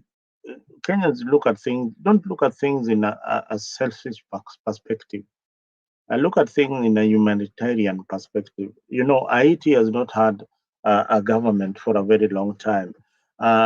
Kenya has always stepped up its troops to help other countries, and that is what we need to do. We need to do as a country. And Geoffrey, let me tell you, the situation in Haiti, from what we see in the international media, is that the people themselves are now fighting the gangs in Haiti. The people are now start fighting the gangs. And what are you saying when you say that are Kenyan police well trained enough to fight the forces in Haiti? Those are gangsters who has trained gangs. These are just amateurs, a class, tuseme mtoto wa class 5, class 7, class 8 amechukua bunduki ama wa secondary akona skills ama ujuzi gani. They don't have any skills. These are gangs who came across firearms, and they know how to operate the firearms. Not that they have been in any battlefield or kama the situation in Somalia or Al Shabaab. These are just thugs who want to destroy other people's lives. But I want to take you back the background of Haiti. What really happened there? Uh, they assassinated their president. Uh, they assassinated a democratically elected president in 2021. That is where the problem began. And since then, they have been having armed gangs taking control in most of the parts of in Haiti. Then the UN responded. They responded by their multinational security to try and restore order in Haiti. Uh, then the Kenya government, through William Ruto, also stepped forward to lead the UN-backed mission. So when you're talking about Kenya sending their troops only 1,000 troops cannot stop those gangsters. There are other troops who are going to join the Kenyan force, but the Kenyan force is uh, is the leading the troops. And why they are leading the troops, hii Kenyan police sio wale unakutana nao pale wamebeba kale ka G3 pale kwa mtaa na trouser imeparara. These are the elite forces, the rescue squad. These are trained people who are for rescue. They've been trained in Israel. They've been trained in the UK. They've been trained in the US. So those soldiers are well trained. What wanadhani, what was GSU? Remember the rescue mission in that mall in Westlands. Who remembers that? I don't remember the name of that mall. It's been a long time. Now the challenges in Haiti are like this. These gangs These gangs led by Bush Bay is called Bush Bay. Anaitwa sijui Bush Baby ama sijui anaitwa nani, Bush Baby or something like that, jina kama hiyo eh, na mwingine anaitwa Big Claw. There are two gangs, moja inajiitwa huyo Bush Baby ama Crazy Bay kitu kama hiyo, Crazy Baby, na huyu mwingine anaitwa Big Claw. Hawa jamaa wawili are causing havoc in Haiti. Haitians are not able to live in peace. These gangs engage in robbery, extortion, kidnapping, rape, and even kidnapping the police station. So police wamekuwa overwhelmed. They have given up because majority of them, unless the civilians are now joining the police to fight the gangs. So the situation is getting complicated with the people now taking up the arms. Yeah, the Haiti capital is not governable at all. The gangs wameshachukua. Yeah, but Kenya commitment to Haiti is still remains very, very, very strong. It's not that like people have said that William Ruto only wanted to take the money. No, it's not about the money. It's about caring what about your neighbor. The children in Haiti need to go to school. The children in Haiti need to go to school. Uh, the families, the the the population or the people in the health sector, I need to get medical attention to the people who are injured during those conflicts. But you see, now even humanitarian aid like food cannot reach the people. These gangsters are asking for ransom, for ransom, yeah, for ransom, and it's becoming crazy. It's becoming crazy each and every day. Yeah, becoming crazy each and every day in Haiti. And I wish Jack, man of God, was here because he has witnessed this and he has been part of the humanitarian aid. Uh, and it's going to be a very, very interesting scenario in Haiti where the police are overwhelmed.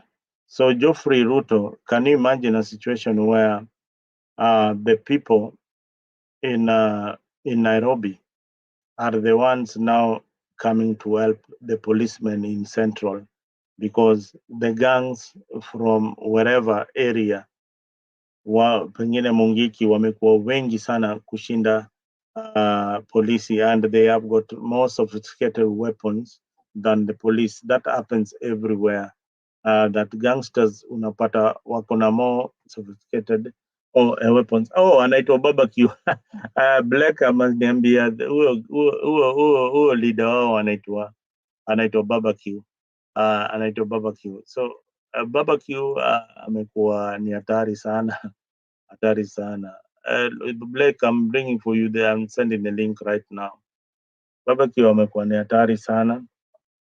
The guy ame terrorize, but ni gangs wawili gangs wawili pale Haiti. Kuna huyo mwingine na huyu barbecue. Huyo mwingine sijui anajitaje. Blake atakuja kutuambia hapa because anataka kuingia kwa studio sahi. Blake will come and tell us about this other gang that is controlling Haiti. So the crisis in Haiti, we need not to look the other way around. We need to see a way where we can help the people of Haiti. The UN has to do it with the Kenyan forces or any other person who is willing to come and aid the people of Haiti. So we wait to see the UN-backed Kenyan troop led by multinational security forces in Haiti. So ukidhani ati Kenya wanaenda pale peke yao, ati Kenya wanaenda pale peke yao, hawaendi pale peke yao. That force is backed by so many other people. Black, nishawatumia link mjoin, nimewatumia link kila mahali, so I'm waiting for you in the studio. Karibu sana Black, karibuni sana, muingie kwa studio tuongee hii maneno. At least tutakuwa tumemaliza chapter yangu na weekend ya leo. Karibuni sana, come we talk history ya Haiti. History ya Haiti watu wanaiongelea, wanadhani ati wale mapolisi wanaenda Kenya ni wale hao wanaga kwa street kila siku. Oh no. Sio hao buda. Wale wanaenda Haiti bana, si wale mapolisi wa kawaida wale unadhani. The people going to Haiti ni watu wale hujawahi, you've never come across them. Yeah, these are people who are serious na kazi ile wanafanya, na nakwambia utaona maneno ile watafanya kule Haiti. These are not your usual troops. These are troops that are been trained in Russia. No, have been trained in the US, have been trained in Israel. Na kama mnajua Race Squad, wacha nikutafutie picha ya mtu anaitwa Race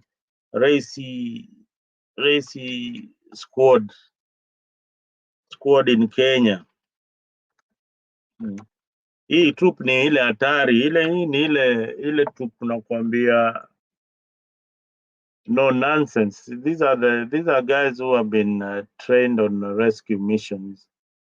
Si ati ni watu wale utadhani ni watu wa kawaida, ati ni polisi wa kawaida. Hii sio ile jeshi ya kawaida ile umezoea. Hii ni jeshi ingine tofauti sana.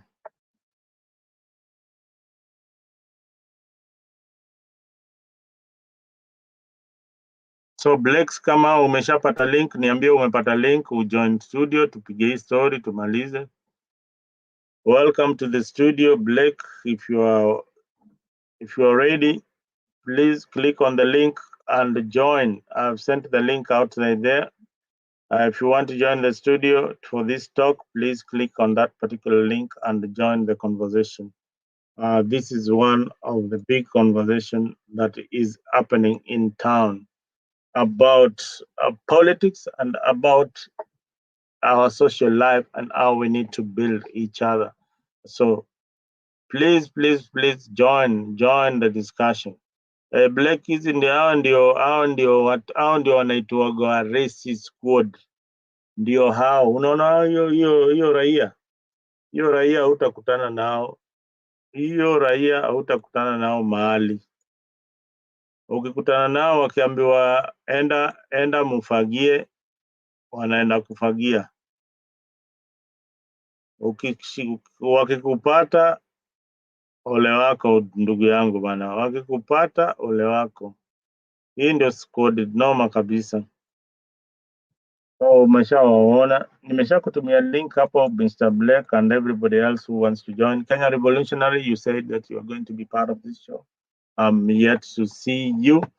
And of course, I invited also a man of God to be part of this discussion. I don't know kama amepata link aje aingie kwa show tupige story hapa kwa hii show. So we are talking about this Race Squad. Hii Race Squad hii ni ile mambo mbaya, hii ni ile troop mbaya, hii ni ile watu watakuambia hii ndio ile walienda pale Westgate. Who remembers Westgate? Who remembers Westgate? Who remembers Westgate? Westgate attack. Westgate attack. Who remembers that attack on Westgate by terrorists? Nani anakumbuka ile Westgate attack? Mhm. Who can remember story ya Westgate?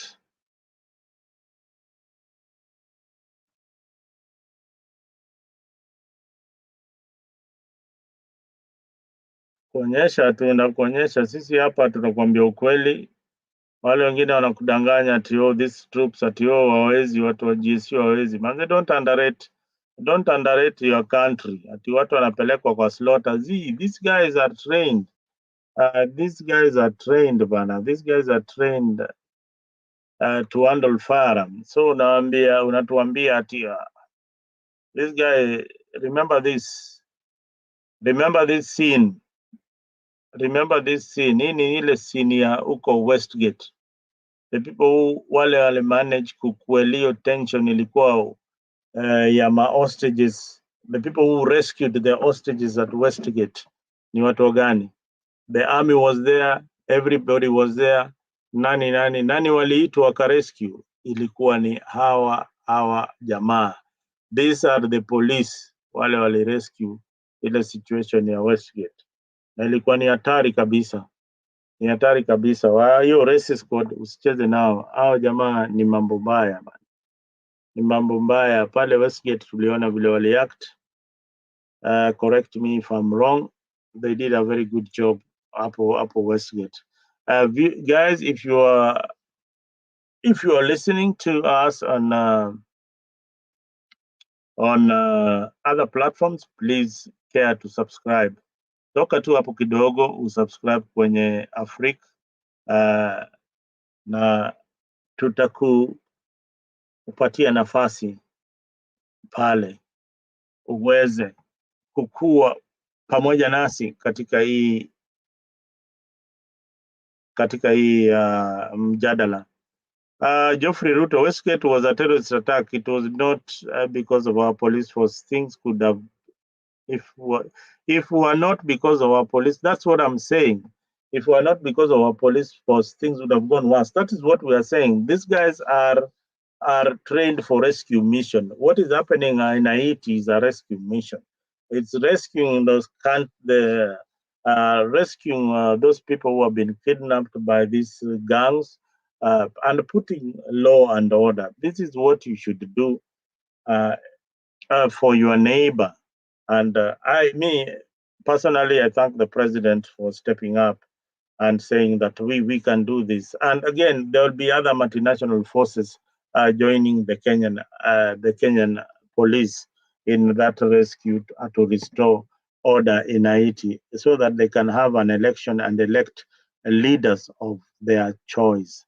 If they want those gangs to be on the ballot, ni sawa, lakini kukuwe na law and order. That is the only decent thing that you can do for your people. Viewers, we take a small break, and after that break, if Blacks and the rest of the team doesn't come in, we are going to wind up the show. Oh, Black is here. Wacha tuchukue break kidogo, then the one and only Black. Karibu sana. Tell us why you've been.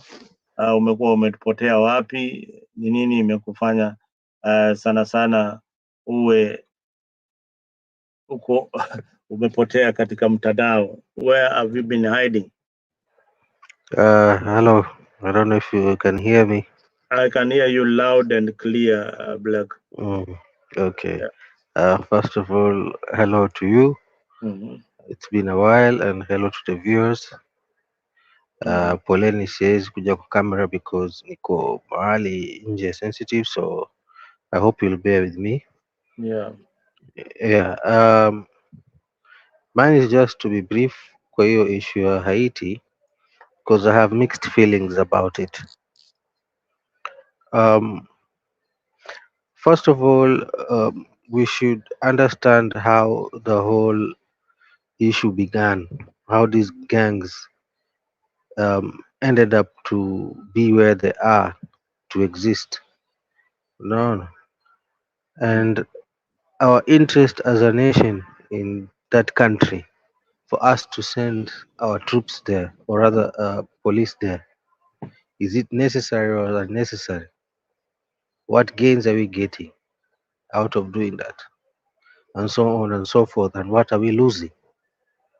Now, yes, as right as you may be in the way that you said, and the picture that you painted about the kind of security forces that we are sending there, but we should also understand that we also have some problems as a nation in matters security.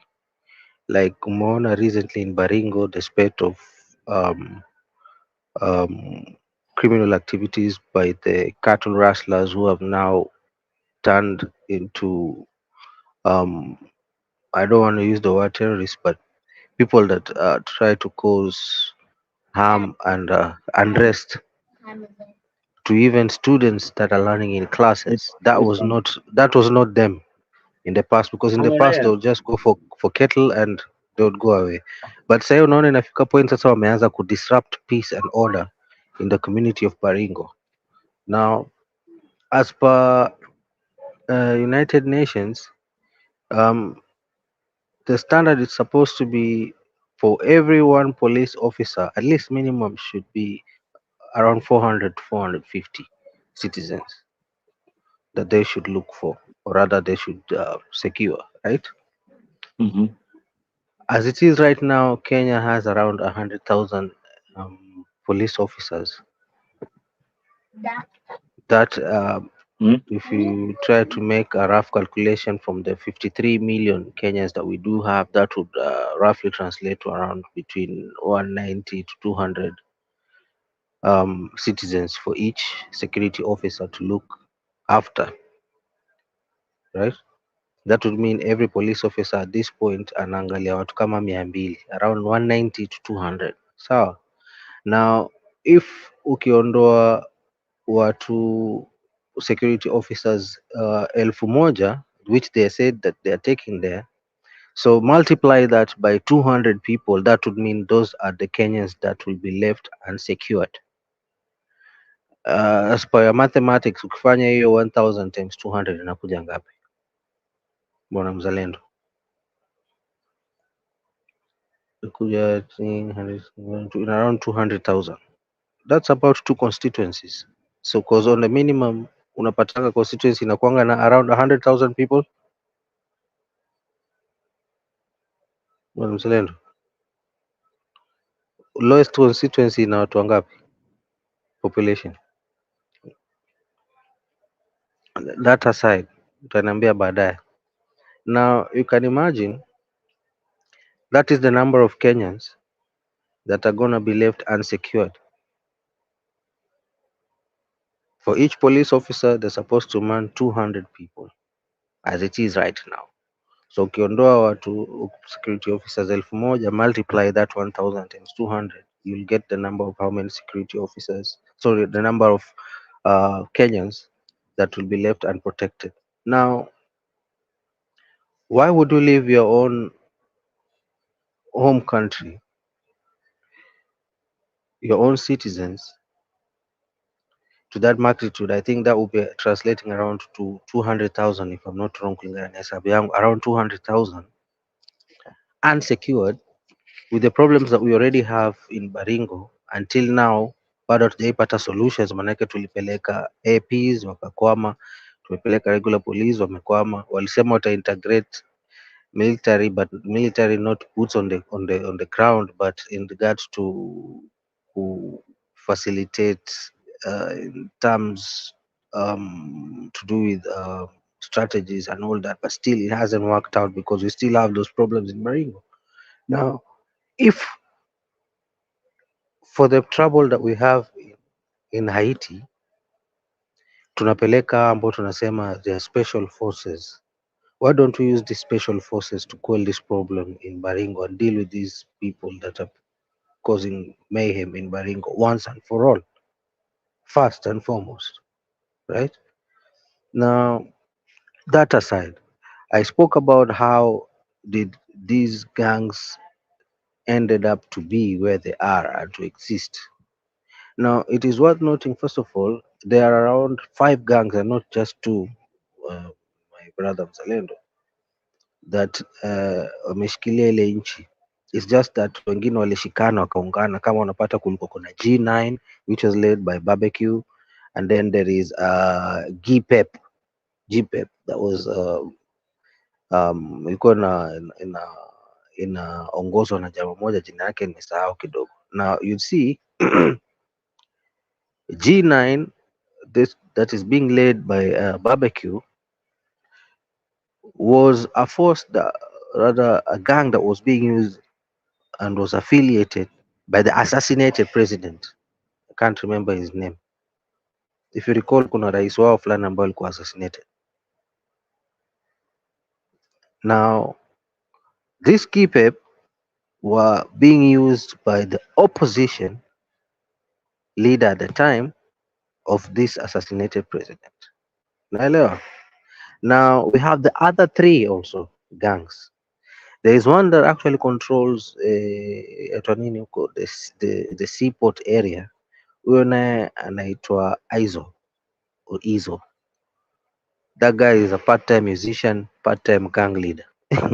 Very strange, funny characters. Ni mwanamuziki wa rap, at the same time ni kiongozi wa gang. Unaona? Now, and there's some other 2. So now those would be GPEP, G9 na huyu kundi cha Izone, nimesahau kundi yake. That will make it 3, and there's some other 2 also. So in total, those are 5 gangs that would control Haiti. All of these gangs, when you look at their origin, they were all gangs that came to rise by virtue of being the army or the muscles of the politicians.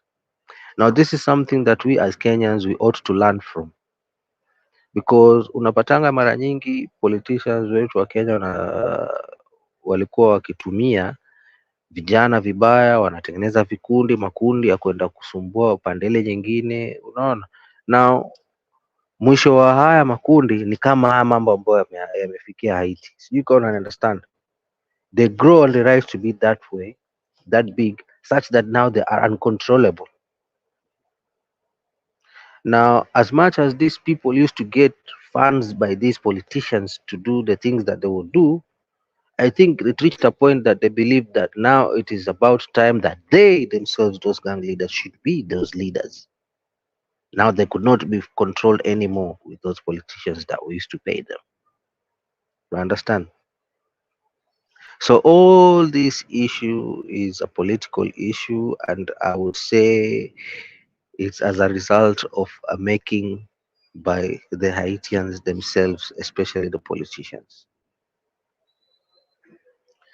Now, it is very strange also as to why the closest neighbors ni kina nani wa Haiti, the biggest superpower, kina Americans, are not so far from them, but they're not sending their forces there. The only farthest they have been in that country is at the embassy yao kuangalia nini watu wao bas, and that's it, but they're not engaging with those guys. So why are we sending our troops there, leaving around 200 Kenyans unprotected? We already have problems in Baringo, and we're sending our troops there. What's in it for us? It's always about interest. All these things is always about interest. So what's in in the best interest of Kenya? Yes, we'd like to see peace in that nation. We'd always want to see peace in every country in the world. No country should experience war or any sort of civil unrest. Every country in the world deserves to enjoy peace. And that's a fact. I support that. But do we have the capacity to go do what we are being sent there to do? Is it necessary for us to go do what we are being sent to do? And what about the 200,000 Kenyans that are going to be left unprotected, like I said? So all these things lazima tujiulize. Now tukishapeleka pale, We need to stabilize that place. The problem that we've had in the past with that nation is that the citizens of Haiti, as that is, hawataki kuwa imposed of kupeanwa tu leader, yani kulazimishwa, okay, from now on Mzalendo is gonna be your president or what, you see. So no matter who they will place there, it's the same thing that's gonna happen after that.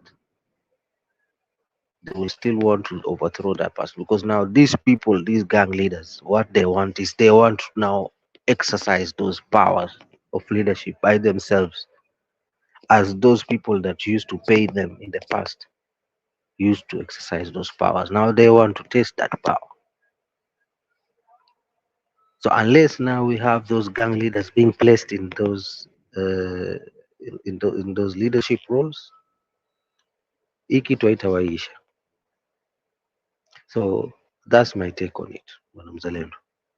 Oh, thank you, Black. I think you have a you have an interesting perspective that the Kenyan troops ought to quell the the the clashes in Baringo before going to Haiti. Just like Haiti, the clashes in Baringo are sponsored by the political class, and that has not stopped our troops from going to Somalia because we have got something going on domestically at home. It has not stopped us from, going to Baringo because there are clashes in Baringo. People still move in Baringo, and what is happening in Baringo is castle rustling. Uh, and I think the government can easily stop hiyo mambo ya castle rustling in Baringo. Wanaweza simamisha hiyo haraka sana. The thing that you brought out that is very, very interesting is the perspective of Haiti. Haiti wenyewe, hiyo government tangu ianzishwe ilikuwa ni government ya majambazi, yeah, controlled by gangsters. The former president and former president's son was also a gangster controlling a gang. Yeye pia kuna gang yake ana control, na wamekuwa kwa power for over 29 years. Hiyo familia that huo president who was assassinated. So the story ya Haiti ni politics, politicians using youth to get control and to get into power, similar to what is happening in our country. Gangsters like Mungiki being robbed into the politics, similar to what is happening in our country too. And eventually there will be what we call anarchy, ile imefanyika sasa Haiti, when the politician feels that is insecure and terrorize watu na gang members. In Kenya, how many gangs operate? They wako wengi. Hizi magang groups zina operate, and even the government is aware of those gangs that are operating. But that does not mean that maisha ya kama kuko na vita in Uganda, Kenya will not send troops because Ugandans are dying there and we can help them out. The story of Haiti is just a humanitarian call. The multinational forces, these are 1,000 forces from the elite squad. This is a squad that does not deal with cattle rustling. The cattle rustling, and this is not the squad that operates in the streets of Nairobi looking for robbers na nani. Hiyo sio kazi yao. Kazi yao ni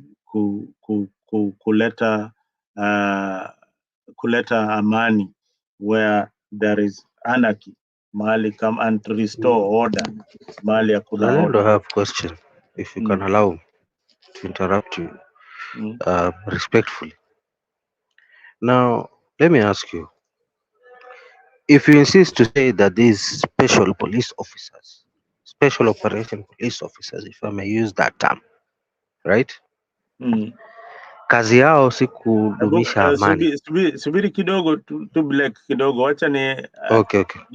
nikaribishe huyu Angeli, naona network yake iko mbaya kidogo. Just hold on your thought. a bit. Angel, tafadhali salimia watu bana. Angel, karibu. Yes, Yeah, before you run away, I want to hear your thought. habari zenu, Mzuri sana dadangu. Vizuri sana, vizuri. mko sawa? Mnanisikia? Tunakusikia vizuri sana. Yeah, I can hear you, I can hear you. Mm. Picha ndio umetoa lakini tumekuona. Ni sawa. Sijui kwa nini unatoa picha, unaogopa nani? Endelea. Sawa. Mm.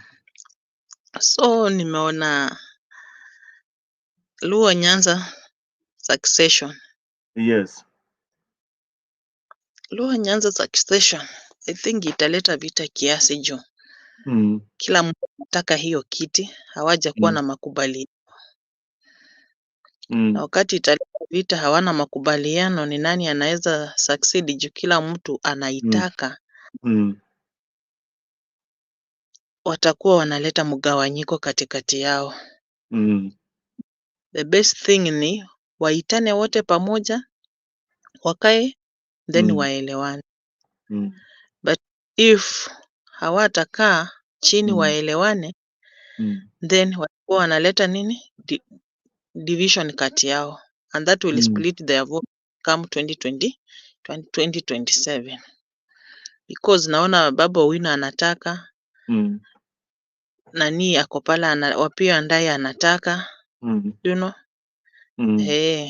So that succession inaweza fanya wakose mwelekeo 2027 juu itafanya wakosane. Endelea, tunakusikia Angel. Maana hawaelewani. Sasa zingine succession huwa inataka umoja. Na umoja ni if you want to succeed somebody, mnafaa kuitana, you sit down together, you agree on one person who will stand for this. And you can see now when Baba is going for you said, you have seen now Martha Karua, she says she will be the president in Joho, Oparanya, you know. Now they have split their votes, they have been divided just because hawana umoja, hawana maelewano, kila mtu anataka. Angel, unafikiriaje aje hao watu wanaweza sikizana kivipi? Hebu niambie, kwa sababu ni tamaa. Ni nani anaweza, Baba akienda yeye sasa hata husika na siasa za Kenya tena, pengine akipiga masimu hivi hautamuona pale akiambia watu fuata huyu. Unajua kitu ya Baba anafaa kufanya right now, faa kuwaita wote pamoja, akina Joho, akina Olendima, akina nani, akina Baba Owino, awakalishe wote chini pamoja. Na waambie kama kila mtu atataka kusimama juu ya tamaa, mtapoteza mwelekeo, mtakosa njia. Lakini kama tutasimama as a group, as a team, with the two people tuwaweke mbele, then we shall have the way forward yenye iko straightforward. We shall be still strong, you know. But if Joho atasimama, Oparanya atasimama, Sifuna na Kalonzo, Martha Karua sijui na nani, hapo ni kukosa mwelekeo na kukosa maelewano juu ya nini? Juu ya tamaa. Na tamaa haisaidii, you know.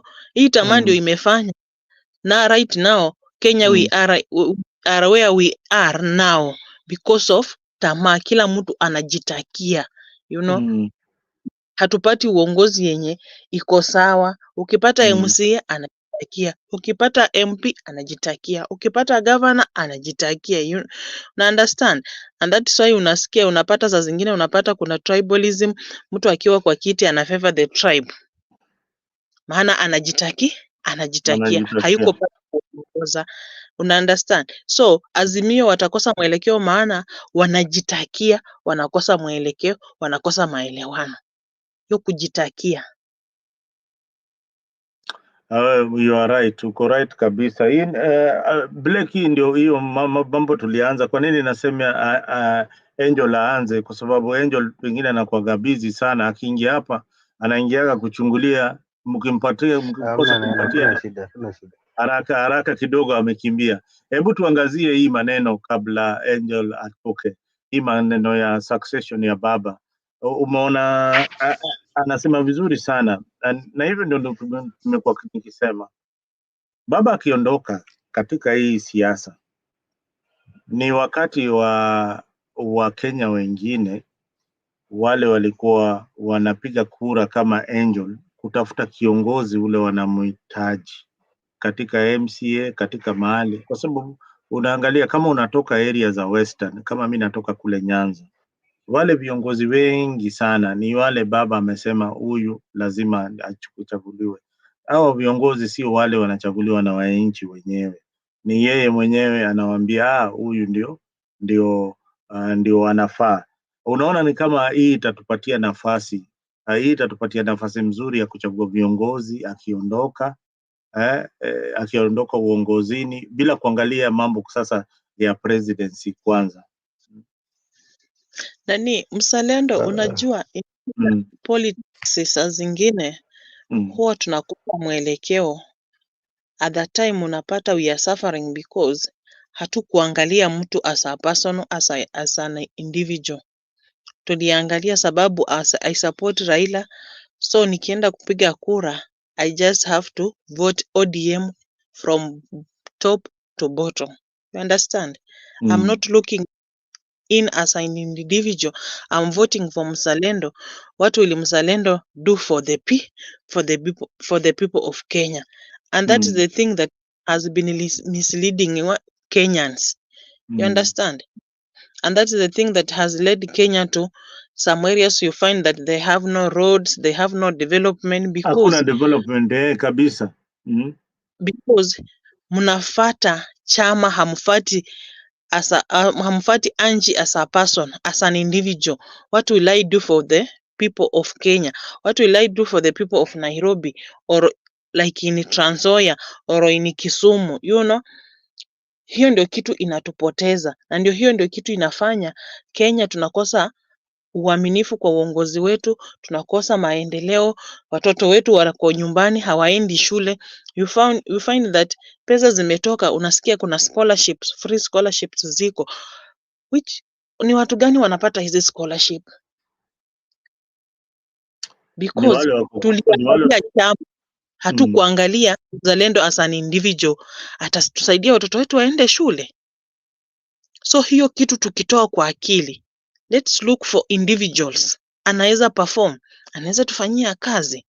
Si eti juu baba amesema Anji ni ODM, so ukisimama Anji ni ODM, kura kwa Anji. Anji ni ODM. Lazima ukisimama kule kwetu, na hata kama we ni nani na we ni ODM, hata banki na kutafuta saa hiyo umepata nomination. Anji, kuna pesa hapa bwana. Kuna pesa, so ndio umepata hii kiti, nomination umepata, si ndio? Ukipata tu hiyo nomination hivi unaanza kupigwa na Barclays, unaanza kupigwa na Standard, unaanza kupigwa na Cooperative Bank, Equity, wanakutafuta. You all of a sudden maisha yako imebadilika, Anji, all of a sudden. Ndio kwa sababu unaona siasa ya Kenya, watu wale ukienda huko kwenyu saa hii, mimi nikienda kwetu, ile gorofa unaona ile inakuja ni ya mtu wa siasa, aidha ni MCA ama ni mtu wa executive wa county. Hoteli yote ile ya kifahari huko kwenyu, I can assure you, whether ni wa UDA ama ODM, utapata ni wa hizo chama, lakini huku nje wanajifanya wanatupigania. Sasa ni wakati tunabadilisha conversation, ikuwe ni kunihusu. Kama hii tukikuja hapa kila saa mimi naangazia elimu ya bure katika secondary high school, elimu ya bure. Kwa nini chama cha ODM haiwezi leta mswada bungeni iseme we want free secondary education for all the children in Kenya? Unadhani watu wa UDA hawawezi support hiyo? They will support, kwa sababu ni constituency wanakuja kwako kukusumbua. Tunataka basari. Kwa nini wawezi? Kwa sababu hawa si wanasiasa, ni watu wanajitakia yao ya kibinafsi. Blake, hebu ingia katika mjadala. Mm, asante. First of all, usiharakishaje tu kwamba eti ataenda, hajakwambia anataka kwenda. You're Anji preempting. nimemzoea, Hajasema kwa, hajakwambia kwa msipomfuata ile anataka yeye, anapenda nchi eh, yake sana na anapenda mambo anyway, sawa. mm, anyway, eh, kabla nijibu hiyo nitaingilia hiyo. Nilikuwa nataka tu kumalizia ile point kidogo, alafu niingilie hiyo Ile in point a ya minute. Haiti, hebu maliza Yeah, hiyo like I was point. saying, as I was saying, Mm. eh, wale ambao polisi unasema wanapelekwa pale, not necessary kwamba ni special forces such that they do not do any police duties. They do. Ni kama tu vile wakati wa riot, wakati kuna maandamano na nini, all of a sudden all those police officers that you usually see the street wakipatrol na maji3 ama nini, tunaonanga wakiwa wamevalishwa wamebeba zile ma riot gears, ma tear gas. Those are the same people during wakati wa riot, hao ndo wanakuanga riot police. Ikiwa Ah, kuna riot wanakuwa regular police, ama wacha sio ni hao? wacha nikwambie ile kuja hujaelewa. Kwa police force kuna companies, kuna companies, Their kuna company. Yes. kuna company ina deal na each and every. Unaona pa ile riot ingeenda ku escalate zaidi. Sasa kuna wale wenyewe wanaletwa, yani wale sasa wale wa kufagia, wacha wale walikuwa wanaona bado wanaongea na tufanye hivi tufanye kuna sasa zile Let me company ask zina you. Sa yes. ile hakuna riot, nataka nikuulize mzalendo. Hmm. What you are saying, kitu ambacho nachokuuliza na hata kuna riot, do you mean these people just stay in the offices or in the No, when stations they waiting go for the for day kutakuwa na training, riot? Mm. wanaenda training, wako Israel, wako wapi, wanafanya training. Wanaenda huko, inaitwa ile boda ya Kenya na Somalia, they are Ya training. riot Sasa hebu niambie, Kenya police, Kenya army, mwaka hakuna mzima vita until Kenya ile sahi? siku riot for, No, so in Kenya 4 years Kenya. kukiwa kuna riot, So what? Yeah, that's what they did. in They 4 years kama train. hakuna riot, You see, these companies, kuna special companies za kudeal na terrorist. no, These are not people no. I'll utawapeleka get to that. kufuel I'll get to that. riot ya Kisumu. No. Unaona, these are special units, wale wa kutrain, kazi yao ni kutrain, na hiyo They company do kazi work, yao ni they hiyo. do have, they do, Hmm? Anyway, they do have police duties as we get the facts, we will be just speculating, but like the any people other. Tunaonanga kuna wakimbiaji wengine wanakimbianga but they are police officers. Now to respond to Angie, ndo nisipoteze mwelekeo. I agree with what she said, that it's about time that people should stop looking at parties and they should start looking at individuals, which is something that I'd already said kitambo tena sana. Hiyo ni kitu nilisema kitambo kwa wakati ule wa campaign. Nilisema kwamba it is about time that Wakenya normalize voting for independent candidates, na watu wakawa wanasema Black amechizi, pengine huyu ajui nini anaongelea. At the time the hype was all about ODM and UDA, ODM and UDA. Soon after elections, as much as I was supporting which side, as per venye vitu vilikuwa vinaendelea, nikasema ni bora tukimbilie upande wa independence. Why? Because most of the times watu ambao wako party sponsored, they'll always be whipped by the party to vote or work a certain way or in a certain direction, depending on what the leaders' interests are. The party leaders' interests are not necessarily the interest of their people or rather the constituents which they represent. You understand? And that is where now I think that in the Kenyan political context, it's more of like easy party politics is more like a con game. Sorry to use that word. by all parties, not just one. And they have come to realize that ni rahisi kuingiza watu into a group like this group, ODM group, it's more like football fanatics. Unapata huu ni fan wa Man U, huu ni fan wa Arsenal, huu ni fan wa Liverpool. So they're using that same mentality. But what if we could go the way that ambayo Angie anasema? That is good. That's the best way to go. I mean, if we can vote people according to how they are, their track records are, then that would be best. Tuachane na mambo ya chama. And if kama tutaachana na mambo ya chama, then we would not be caring who would come up as the leader to take after Raila, right? Or to take after Ruto in UDA. We'll be more focused on who is the best person to lead. No. Yeah, Now, ni ukweli unasema. not to sound like I'm contradicting myself, on the issue of who to take over Raila as per kulingana na hiyo topic yenye umeweka hapo. I think the first mistake in my view was when ODM came about with the idea of having two deputy party leaders. If they had one deputy party leader, I think it would have been much easier for transition of the deputy party leader to be the party leader. Right now having the two deputy party leaders, unaona huyu anataka hii, yule anataka hii, already that was a mistake in my view. They shouldn't have had that structure in their party. They should have had just one deputy party leader and the actual party leader. Discussion ingelikuwa tofauti say. That is my view.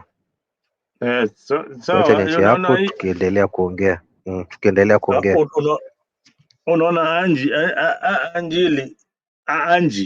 Anji vile umesema, uko right kabisa.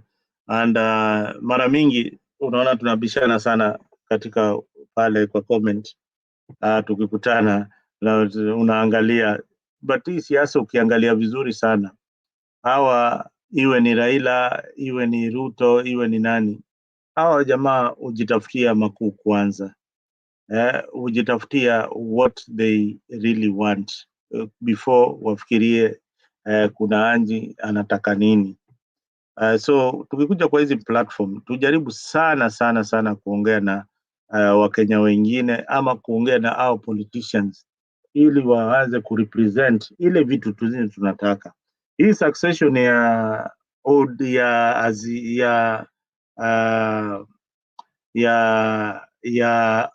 Raila Odinga, hii itagawanisha chama vile Anji amesema, itagawanisha na watagawanika na watasambaratika, kwa sababu kuna wale vijana na kuna wale wazee.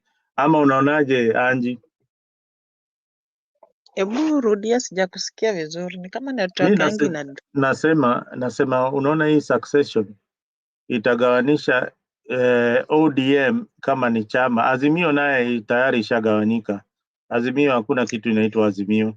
Hii ODM tayari unaona Western. Mzalendo. Yes. Mimi on my own opinion, ina Azimio tuko na Njoho, tuko na Oparanya, tuko na Martha Karua, tuko na Kalonzo. So mimi maoni yangu ni haya. Maybe many people will not agree with me. Mimi maoni yangu ni haya. Tuweke hao watu kwa scale. Oparanya amekuwa governor Kakamega. What was his outcome? Kakamega inakaaje? Inakaaje? Yes, inakaaje? Ndio Did sasa he unataka perform? kuwa president. Did he perform? Kama hakuperform kwa watu wa Kakamega, akiwa president ataperform. Ukiwa mwaminifu kwa kidogo, hata kwa kikubwa utakuwa mwaminifu. Same to Njoho. Ako Mombasa. Na you know politics in Kenya saa zingine inakujanga na flow like unapata you're being convinced with the money. Nakuja unachukua pesa unafanya nini? Unakanyaga, una step down. Na sasa hiyo ground inafanya nini? Imekutegemea. Ni mtu stable, ni mtu ameperform Mombasa, ni mtu anaweza tuongoza tusonge mbele tuone mbele, ama ni Akuwe mtu mwenye akiona president. ni mtu mwenye akiona pesa anachanganyikiwa na step down. You know? Wacha tuangalie mtu ni nini amefanya, ni wapi amesongesha. We Anji, kwa maoni yako nani sasa? We, at least ushajiangalia ukasema mimi naona huyu ndiye atakuwa kiongozi mzuri wa Azimio. Yeah, I find Anji as she comes back hii ndio swali nilikuwa nataka kuuliza Anji. Anji ndio umerudi. Wewe kwa maoni yako unaona nani Lakini anaweza kuwa unanisikia? kiongozi? Nakusikia sahi. I think ni issue tu na network. Na usijali. So wacha tuangalie and let's be open to them and tell them, Joho, you are Mombasa governor, you didn't perform in Mombasa, so we don't trust you in president. Oparanya, you are the governor of Kakamega, you led the Kakamega people down, we don't trust you. We want somebody whom we might trust, who will be focused, who will work for the people of Kenya. Let's not just look because Oparanya amesimama, baba amesema. Joho amesimama, baba amesema. Hiyo kitu inatufanya tunakosa mwelekeo. Hiyo kitu inafanya Kenya tunaangamia. Hiyo kitu inafanya unaona, kisiasa tunakoseana heshima. Juu fulani akiwa pale lazima aheshimiwe. Maana yeye ni kigogo wa siasa, amekaa kwa siasa kwa muda mrefu. Nini ametufanyia? Anji, huyu ni wewe kweli? Huyu ni mwingine. Hebu nirudi kwa Black. Leo umenishangaza kwa hayo maoni. Leo kwa mara ya kwanza nimeona umeongea kitu ya maana sana, na hii imeshaanza kufanyika kwa watu wa Azimio wengi sana. Baba akitoka, kuna vile wanaanza kufikiria sasa tunataka kuchagua wale viongozi tunataka, si ati kiongozi akuja tuambie, ama wewe umekaa kwa siasa sana, mimi najua huyu mtu, tuambie utendakazi wako ndio tukupatie nafasi nyingine ukuwe governor. Kama ukikuwa unapora mali ya wananchi, nenda nyumbani. That's what we've been saying. We want sanity in our politics. We want watu waweze kuchagua. Anji, endelea. Second term kuna watu atawaweka nje. Let me assure you.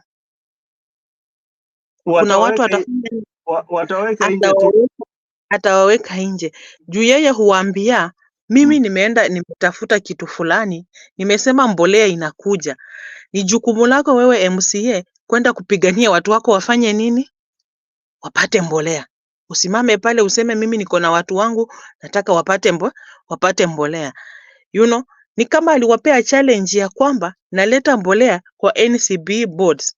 So, MPs, governors, sit down, muelewane hii mbolea tutaigawa aje. Kuna wale watu wenye wanatoka mbali. Inafaa tuwarahisishie wafanye nini? Wapate hiyo mbolea. But unaona hiyo akili hawana. Anawaangalia tu kwa scale mahali fulani. Na hizo zitakuwa challenges zenye atakuwa anawaambia. Si nilisema tufanye hii? Si wewe hukufanya? Weka chini. Si nilisema tufanye hii? Unaona kama ule gavana wa Kericho huyu anaenda nyumbani. Ole wake huyu anaenda nyumbani. Apende asipende, huyo mambo yake imeisha. So unajua tukiangalia Anji atatufanyia kazi. Hata kama tunajua you can't do it 100%. But kuna percentage ukifanya at least wananchi watafanya nini? They will appreciate. They will see kabla umaliza hata hiyo statement, nataka uchangie wewe Anji umechaguliwa na wananchi na una pesa pale Western ama Nyanza. Kwetu Nyanza hawezi ingia kwa siasa kama una pesa, hawezi chaguliwa, hauwezi. Kama una pesa ya kupatia vijana wakae nayo kwa mfuko, hauwezi chaguliwa. Hebu niambie, hii issue utadili naye aje kama Wakenya? Hii issue ya kupatiana pesa, sijui kama pale huko mali huko unapigaga kura, unaonaga wanasiasa wakipeana bribe kwa vijana kila mahali. Hiyo iko hizi bribe za siasa za pesa, but this time round nimeziona like zikiwa na ukabila fulani, you know. Like nikiwa hapa Nairobi nilikuwa nasikia tu kuna squad, kuna wale squad wa baba, kuna wale squad wa Ruto. So wanaendanga State House every weekend. Let me tell you, kuna watu benefit from this politics. Every weekend they go to State House to get money. Wanaenda sijui wapi mikutano, wanapata pesa. And that is why hiyo ndio kitu inatupoteza mzalendo. Juu tunaangalia pesa, hatuangalii ni nini mtu atatufanyia. So unaona? Hizi handouts zinafanya mmepea mtu kura. So badala ya kukuja aseme nimecreate job opportunity ya vijana 30 kwa hii county, nataka niwapeleke mahali wapate kazi. Akikuja weekend, let me tell you chenye unaona MP venye wanalianga wanataka pesa za CDF. Ni nini hizo pesa zinafanyanga? Akienda nyumbani weekend, watu wakijua ndio huyo ashafika, watu washajaa kwa boma. 200 200 500 500 200 200 500 500 200 200 500 500, you know. Hauangalii 200 utaikula na siku ngapi mzalendo? Unajua hiyo ndio kwa sababu saa zingine hata tukiongea tuendeni tu chini polepole tuangalie. Unaona hii pesa ya CDF, hii pesa inatumiwa vibaya sana, vibaya. As much as tunasema TMC, MCA anapeana CDF, anapeana basari vizuri, hiyo sio kazi yake. Kazi yake ni apeleke mswada ikuwe na free secondary education, si akuja kulipia mtoto wangu fee. Hiyo sio kazi ya MP.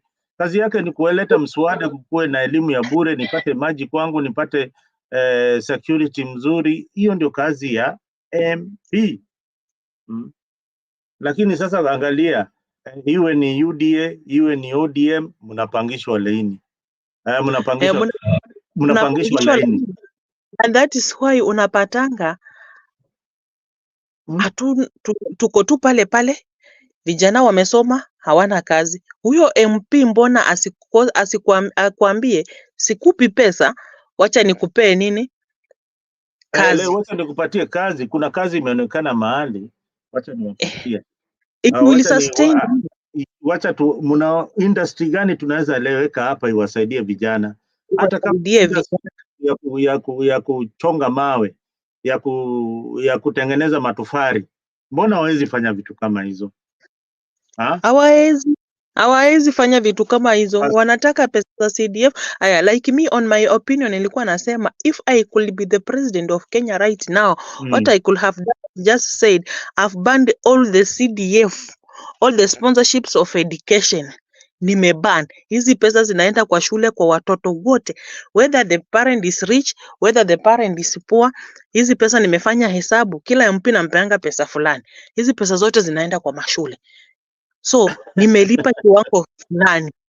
Na nakuambia huyo president atarudi, atapigiwa kura overwhelmingly. Inakuwa tu wewe mzazi, si mtoto wako anasoma shule fulani, nimelipa 30,000 each kwa kila mwanafunzi. So fanya hesabu unalipanga pesa ngapi minus 30,000. Pay the balance. Hakuna haja ya kung'ang'ana. Hata hiyo CDF, mimi mzalendo niko na mtoto, so amejoin form 1. Nilijaribu kwenda kutafuta hiyo basari, so nikapata like kumbe inafaa ukuwe unajulikana huko ndio upewe. Si kurudi huko tena, juu sijulikani na nilipiga kura. Like how? Alafu sasa unasikia unaambiwa penye tunakoseanga ni unapata kiti cha MCA. Mtu ukiwa kiongozi, ule mwenye alikupigia kura na mwenye hakukupigia, wewe ni kiongozi wao hao watu wote. Fanya kitu chenye kina convince ule mtu mwenye hakukupigia a regret, aseme kumbe nilipoteza tu kura yangu, ningempigia. Lakini si kumbe hii area fulani si kupata kura nyingi sana, so hii area yenu mi hata hakuna haja ya kuwapea basari. You are a leader. Come 2027 you expect the same people uliambia hivyo wakupigie kura. Mbona? Haya, Mburu, hebu njoo hapa tujadiliane. Karibu sana bwana Mburu. Tuambie umepotea wapi bwana? Habari ya mzalendo. Nzuri. Nasikia tuko na mwanadada kwa studio, sijui ni nani kwa sababu sioni jina. Huyu anaitwa Angela, sijui Anji, unamjua vizuri sana, mnapelekana naye mbaya sana. wale mnapelekana naye mbaya sana, lakini Anji akikuja kwa screen ni mtu tofauti tena kabisa. Leo nimeona mtu tofauti, mtu soba kabisa, anapenda nchi yake na anataka maendeleo. Lakini sasa ukimpatia nafasi ya type why anaingia katika ile siasa ya Azimio na UDA. Karibu sana bwana Mburu. Nashukuru mzalendo. Bado niko kazi, lakini niko na dakika kidogo kabla ni kazi ikuwe nyingi, niko na break kidogo. Diposa nimesema niingie nichangie kidogo, na sijui nianze wapi. Naona pale headline inasema ni Raila. Nataka tunaongea juu ya Railas potential successor hapa pale, after ashatoka ameenda AU. Nani atasucceed kwa maoni yako? Unaona nani anapaswa kusucceed Raila ili aweze kung'oa ama aweze kung'oa Ruto mamlakani, ama apatie Ruto challenge mzuri 2027? Mimi nitasema hivi, katika boma la siasa, boma la Raila Odinga limeachwa bila dama.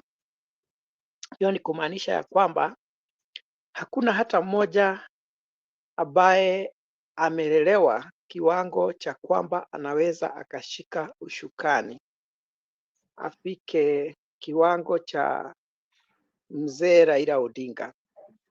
Na kama kuna mtu atakuwa na wakati rahisi sana katika uongozi wake ni William Samoei Ruto. Sioni mtu hata mmoja ambaye anaweza pambana na siasa za Ruto. Ruto akikohoa hawa wote wanaingia mfunguni.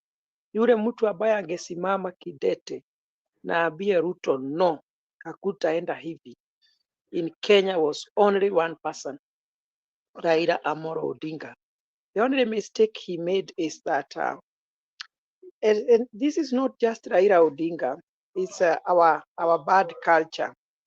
Those people who have succeeded politically, they don't try to raise others to almost to their level. They don't have successors that in the event that I will not be in politics, the people would be in a position to predict the person who is going to take over is so and so. That's why you see there is a lot of confusion in Azimio, because whoever rises to a higher position make sure that he suffocates others so that he does not have a challenger, which was also the case in central Kenya. You see the confusion we are having is because Uhuru Kenyatta just wanted to shine alone and he was trying to suppress others. Have a good night, sir. I appreciate. With the what? Haya, Hanji, endelea na mjadala. Mburu inaonekana anaongea na boss wake pale kwa background, ako job kidogo. Unaona hii story ya succession ya bwana viewers, we are talking about the succession politics ya Raila Odinga, and you have your opinion out there. If you are in the comment section, please care to place a comment so that we can highlight what you are saying. And if you have not subscribed to Afrique 24, please do so, because that subscriptions help us to be here each and every day trying to analyze the politics. Niko kwa studio na Angie na bwana Jeff Mburu. Jeff Mburu alikuwa anatuelezea kidogo. Jeff, maliza. Inaonekana Jeff bado ameshikana kidogo. Angie, umesikia vile Mburu amesema, una maoni yapi katika hayo amesema? Naunga mkono kitu Jeff amesema. Tuko na hiyo kitu ya acha nikwambie ni wivu. Ni wivu tu. Nikifunza mzalendo njia za kusimama afike penye niko, inawaza ya kwamba mzalendo anaweza nipindua. So I have to make these people to stay just in darkness. Hawezi jua mbele. Hawezi ona mbele, you know. So inafanya wewe ukitoka pale mbele kupata succession inakuwa ngumu. Unaona? Maana tuko na ile roho ya wivu, tuko na ile roho ya chuki, and that is why nimekuambia Azimio, for my own opinion, mimi sijaona mtu mwenye atasimama na hiyo flow yenye Raila amekuwa nayo. Una understand? Mwenye atasimama angurume wamsikie. No, hao watu wote wamejieka kwa same level. Oparanya akiona Njoho anaona huyu Njoho ni kitu kidogo. Njoho akiona Oparanya anaona huyo Oparanya ni kitu kidogo. Martha Karua amesimama pia na yake huko. And you know, to become a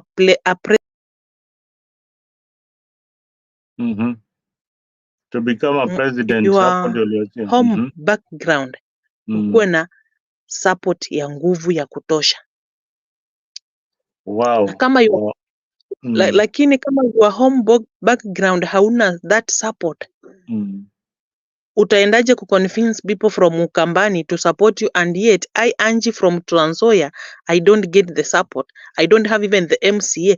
I don't have even the MP. I don't have even the governor who can stand with me. You know? Hizo ndio Angie, unatoka Trans Nzoia. Naona Ntembea ameleta shida pale kabisa. Is he doing a good job? Na Ntembea yeye si mudomo. He's working. Yeye si mudomo. He's working.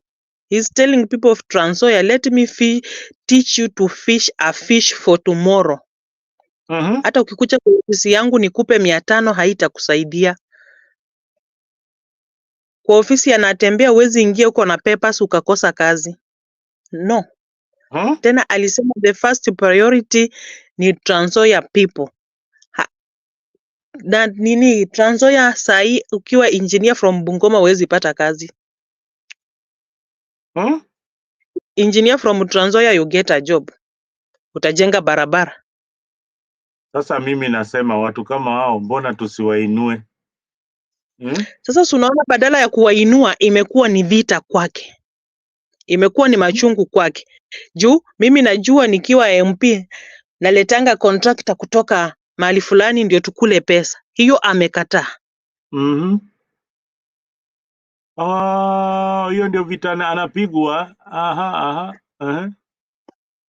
Mimi nikiwa MCA naendanga natafuta rafiki yangu. Huyu like vitu zenye anapigwa vita ni kuna contractor alijenga barabara A and B hakulipwa. Another contractor comes in anamwambia nilijenga barabara B and A. Is that the same road? Na anataka alipwe. Anataka alipwe. So hizo ndo vita zenye anafanya nini? Anapigwa maana cartels wenye walikuwa wanakula Trans Nzoia wamekosa kukula Trans Nzoia. na yeye amekataa, amesema wacha tu nifanye kitu kidogo, watu wa Nzoia waone ni nini nimefanya. You know, like unaona hii kitu ya kubomolea watu town, yeye venye aliingia uongozini alikaa akaona hao watu wako town kabisa, wana interact na magari, wanaleta confusion wafanye biashara. Chenye alifanya, alienda akatenga kasehemu, akajenga kasoko. Hao watu wote akawahamisha kutoka laini moja yote mpaka kule juu. Akawapeleka kwa soko mahali fulani na akaacha space Kitale town, magari zinatembea, kila gari siku hizi iko na stage yake. Bila confusion ya huyu mama anauza pale njugu, utakanyaga njugu zake. Huyu mama anauza pale utakanyaga nduma zake. Angalia amejenga tena ingine, it's going to be completed. Na alisema anataka tena wafanyabiashara wengine kama hawa wenye wako Kitale hawatatoshea, wengine watoke nyumbani wakuja wafanye nini? Waingie pale. Anji, unaweza tufanyia favor tafadhali? Uko Trans Nzoia ama uko pande gani? Mimi natoka Trans Nzoia, but right now niko Nairobi, lakini si mimi huenda nyumbani, like juzi nimekuwa huko kulima. Uko nyumbani, utupigie video kidogo ya zile maendeleo amefanya, tuangazie zile vitu amefanya. Sai governors wanaenda. Nimerudi mzalendo. Okay. Sai governor? Anisikia mzalendo? Yes. Maliza tupatie Mburu nafasi. Governor? So, sai governors wanaenda benchmarking Trans Nzoia. Hata you know, hakuna vitu vile mimi unifurahisha. Governor wa Kakamega anaenda benchmarking kuangalia kitu ile governor mwingine amefanya. All governors wanaenda benchmarking Trans Nzoia. I think ni next week hiyo meeting ama ni this week. Wanaenda huko. Like sahi mtu wa bodaboda atakwambia aliwaita akawauliza, badala ya kusumbuana na Kanjo, sitaki kukusumbua juu hiyo siku hiyo pesa yenye Kanja na kuitisha ndio yenye umepata. Mnaona mnaweza lipa license kwa mwaka pesa ngapi? Wakasema 500. So ukienda Kitale, Kanjo kusumbuana na mtu wa pikipiki ati amedrop mtu Kitale anashikwa, hiyo biashara hakuna. Hiyo story ya polisi ati pikipiki imeshikwa, hakuna. Hiyo story ya gari ati imeshikwa sijui hujalipia parking, hakuna. Wewe unalipanga parking yako after 6 months. So unalipa miezi 6 ikiisha tena unalipa pesa yako. Mfanye biashara the same thing. Asante sana Anji bana, umetuambia kitu ingine. Watu wako nje wamesikia vizuri sana what Natembea is doing. Jeff Mburu, karibu. Nashukuru sana mzalendo. Wacha nimalizie mahali nilikuwa naongea. Nilikuwa nasema hivi, makosa kubwa ambayo viongozi wetu huwa wanafanya, hawafurahii kujenga wale wengine ambao wako chini yao, na diposa wanapotoka kunakuwa na vacuum. Unaweza kosa kujenga mtu, lakini uwapatie nafasi ya kupumua, ya kujijenga. Tumeona katika Kenya ukiwa ambitious, wale wako juu yako wanakugonga hivi kwamba wakati wanatoka kwa kiti huwa hawana mtu ambaye ametayarishwa ama amejitayarisha kuweza kufit in their shoes, ama ambaye anaweza endelesha uongozi mahali wameachia kwa njia nzuri.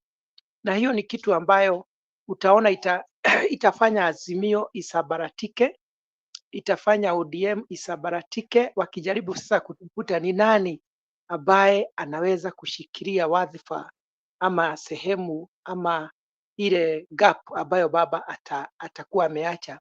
It will take a very long time for anybody to build himself to the level of baba.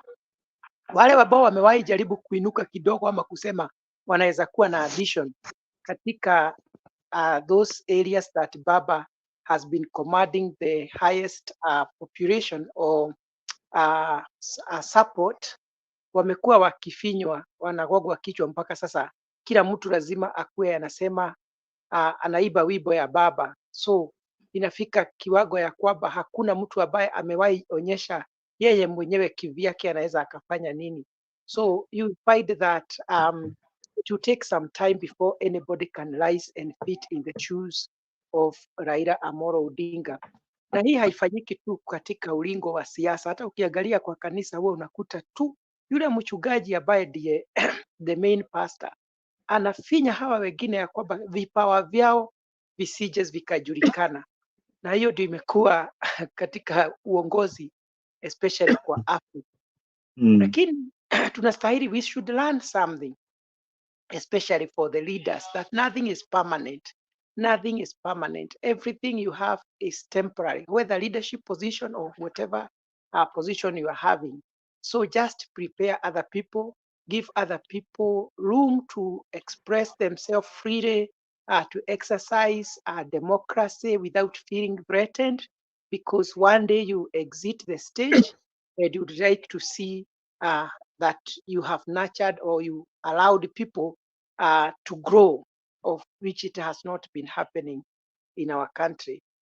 Na, na niseme ya kwamba uongozi wa William Ruto utakuwa wa rahisi sana kama baba hatakuwa katika uongozi, maana sioni mtu ambaye anaweza akapambana na ushujaa na umaarufu na hekima ya William Ruto. Itakuwa ni gumu sana mtu kuweza kupambana na William Ruto.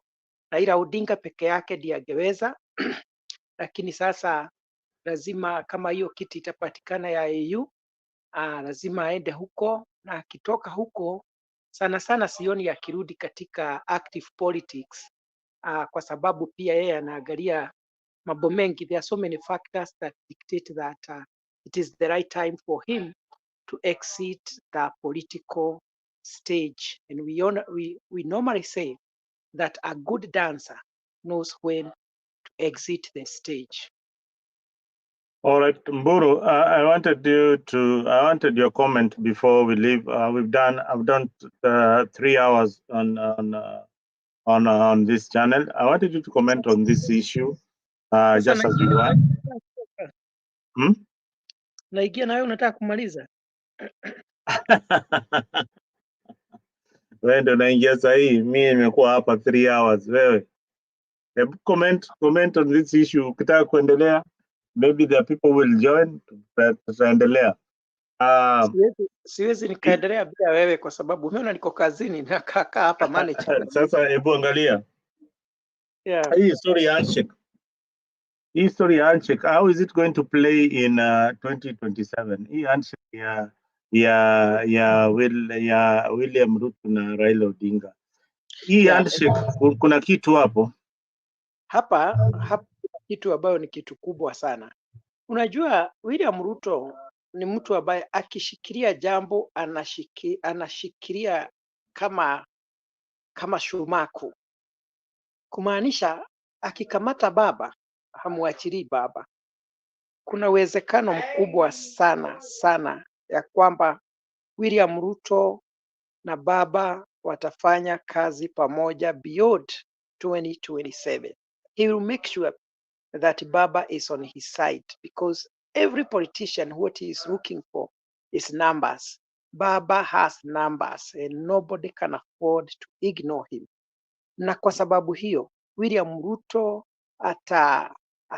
atamfanyia baba mambo mazuri, apewe security kubwa akikuja Kenya, magari makubwa, apewe mkeka, apewe sifa, afanyiwe kila kitu, naye aachilie ile support yake kwa William Ruto. Hiyo inawezekana kabisa. Kitu ingine ninaangalia ambayo itakuja sasa kujitokeza na mtu ambaye atakuja pia kukuwa na shida kiasi ni kama Gachagua atafiri ya kwamba hayuko included katika hii mipangilio yote, ama akihisi ya kwamba his position or his chance of becoming deputy president again is becoming threatened, they might risk a breakup. But it is good mzalendo kuangalia historia ya mtu. Historia ya William Ruto ni kwamba he does not betray his friends. That is one of the traits of William Ruto. Kama umemfanyia mema, anajua kusema asanti na hajui kufanyia mtu madharau. Kwa hivyo sioni ya kwamba atabadilika wakati huu na aweze kumtupa the deputy ati kwa sababu amepata Raila Odinga kama vile Uhuru alifanya. Hiyo ni ni karakta moja ya William Ruto nimeona akiamua ya kwamba mtafanya kazi na yeye unless wewe mwenyewe uamue kumtendea mabaya, atakusupport na atasimama na wewe. In short, I'm saying he is a man of his word. He keeps his word when it comes to rewarding those people who are loyal to him, and that is why you see so many political leaders feel comfortable working with William Ruto because they know at the end of the day, he will try to do good or to reciprocate to what they have done for him. So I don't see William Ruto change and betray his deputy. That is one. And the casualty here will be one person who is so much worried. And this person is one Uhuru Muigai Kenyatta. Remember, Uhuru Kenyatta, the reason why he was pushing BBI, if we are to be honest, was for him to become the Prime Minister of Kenya. And that is why, even after the rules of 2022, he continued studying with Azimio, believing that in 2027, they will be in a position to team up with Raila Odinga, Kalonzo Musyoka, and the Azimio team, Azimio brigade, and oust William Ruto so that they can continue with their BBI agenda. Uhuru Kenyatta have been wanting to come back to active politics, and the only person who could help him come back was Raila Odinga. So if there is somebody who is feeling so bad or betrayed, is Uhuru Kenyatta, not any other person. Thank you, Zarendo.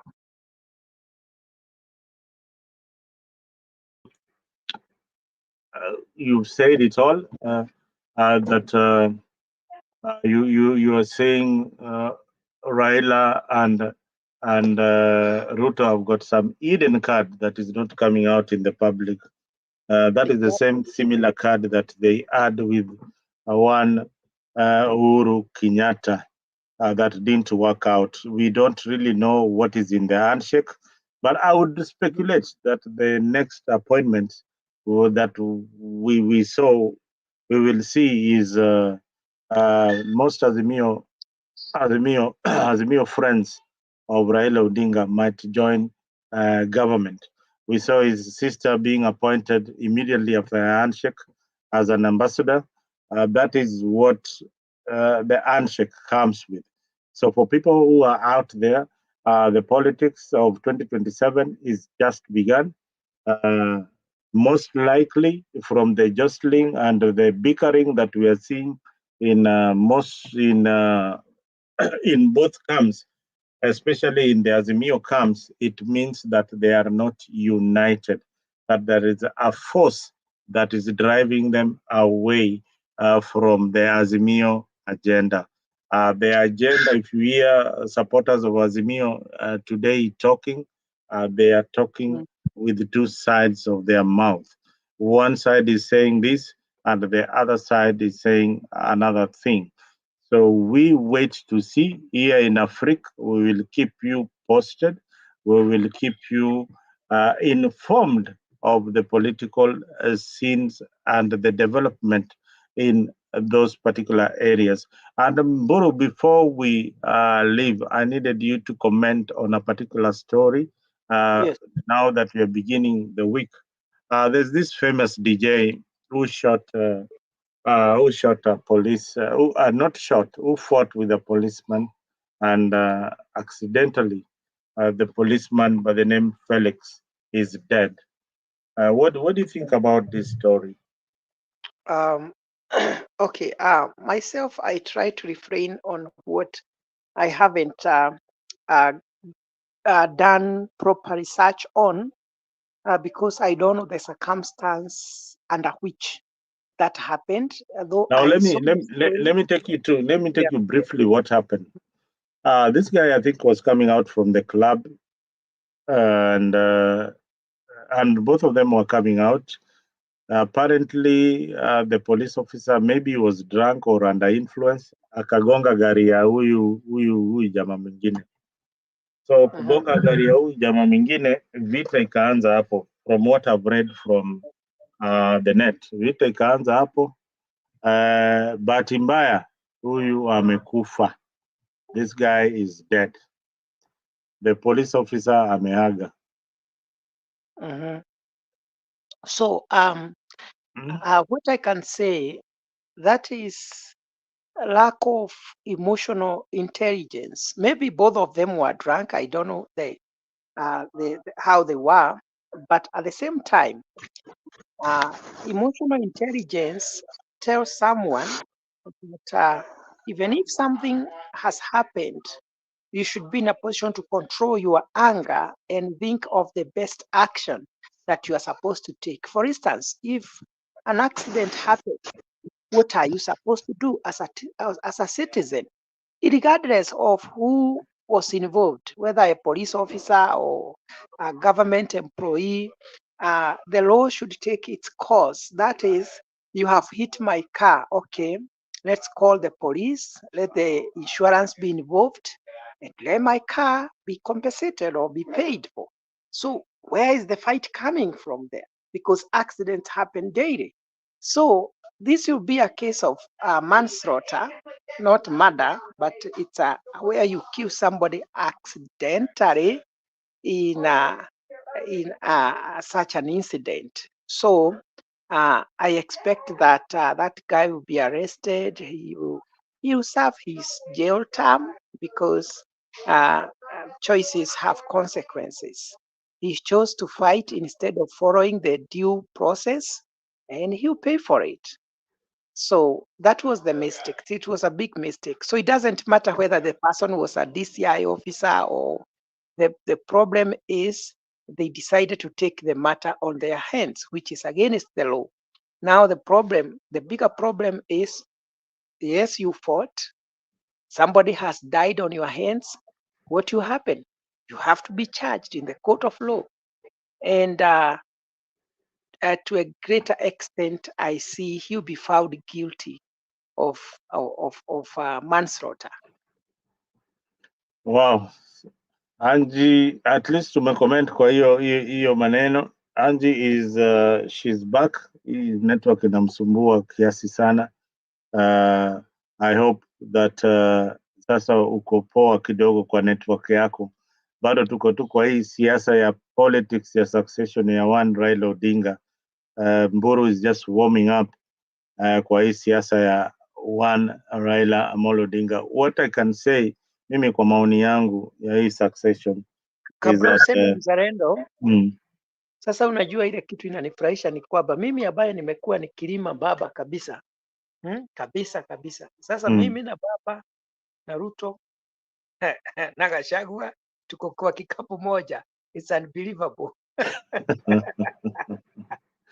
Ndio mimi naambiaga watu hii siasa Ntembea anaitwa Natembea, huyu gavana wa Tanzania alisema hii siasa usiweke kwa kifua, weka kwa lungs. Ama ni si Madago ndiye alisema weka kwa lungs, unapumua hivi inatoka.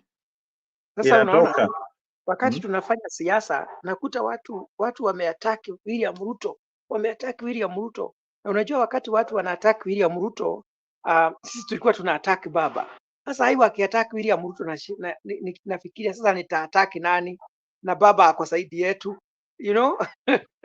Sasa ndio ndio unaona kuna kuchanganyika, watu wamechanganyikiwa kwa hii siasa. Hata ukiona watu wa ODM hawajui very soon anakuambia, na hii mark my words, na kama mkuko nje very soon utaona kina Sifuna kina watu unaona wana criticize serikali ya William Ruto kabisa, utaona wanaanza kusupport policies za serikali. Na ukisikia wakianza kusupport hivi, ujue contracts za kujenga manyumba washaanza kupata,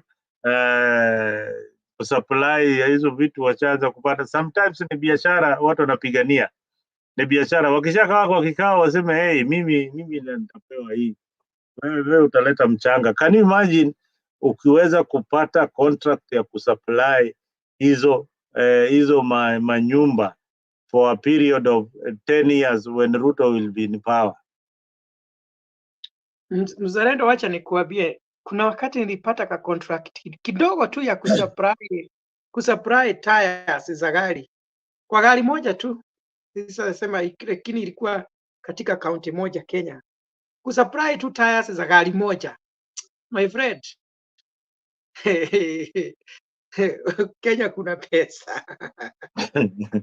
I hope wewe vile wewe ni pastor huko Gonga hiyo county, au kuanza kuuza tairi moja ya shilingi 1,100 baada ya kuuza shilingi 20,000 ama shilingi 15,000. I hope uli make profit kidogo kama mzalendo. Anji, karibu sana kwenye mzalendo. Pesa haina upasta.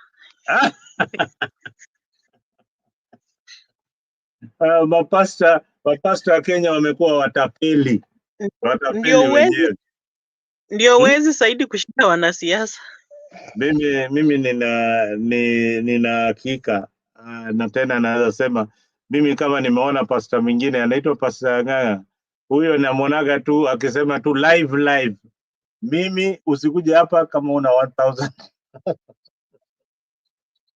Sasa hiyo uko na 100. Sasa inafaa unajiambia tu acha nipige magoti kwa nijiombe na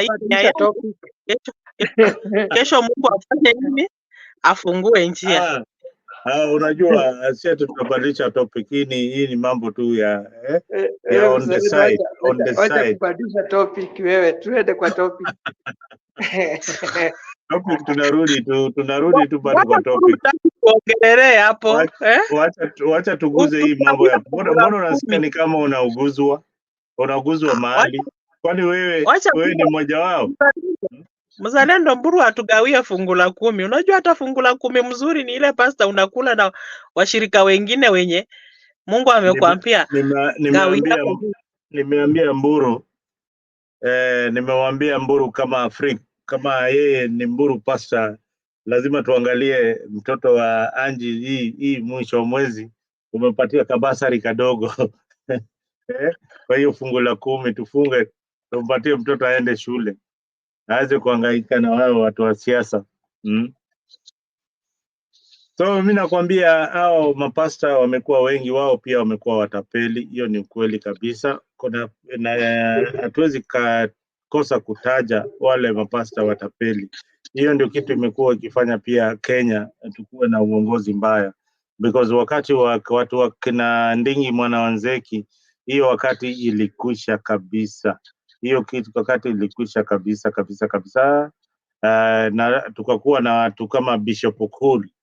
Hiyo wakati tulikuwa na mapasta wale wanaweza kusimama na waongee mambo ya kisiasa na watu wafuate, kwa sababu walikuwa wanaangalia mienendo ya mtu wa siasa, mali ile yako nayo, na kama ako na mali ya uwizi anaambia wananchi, huyu mtu hatuwezi mchagua, ama hii kifungo ya katiba inadhulumu wananchi wa Kenya, to repeal section 2A of katiba ya Kenya, ndio tuweze tuwe na multi-party politics. Hao wazalendo walipigania nchi vizuri sana.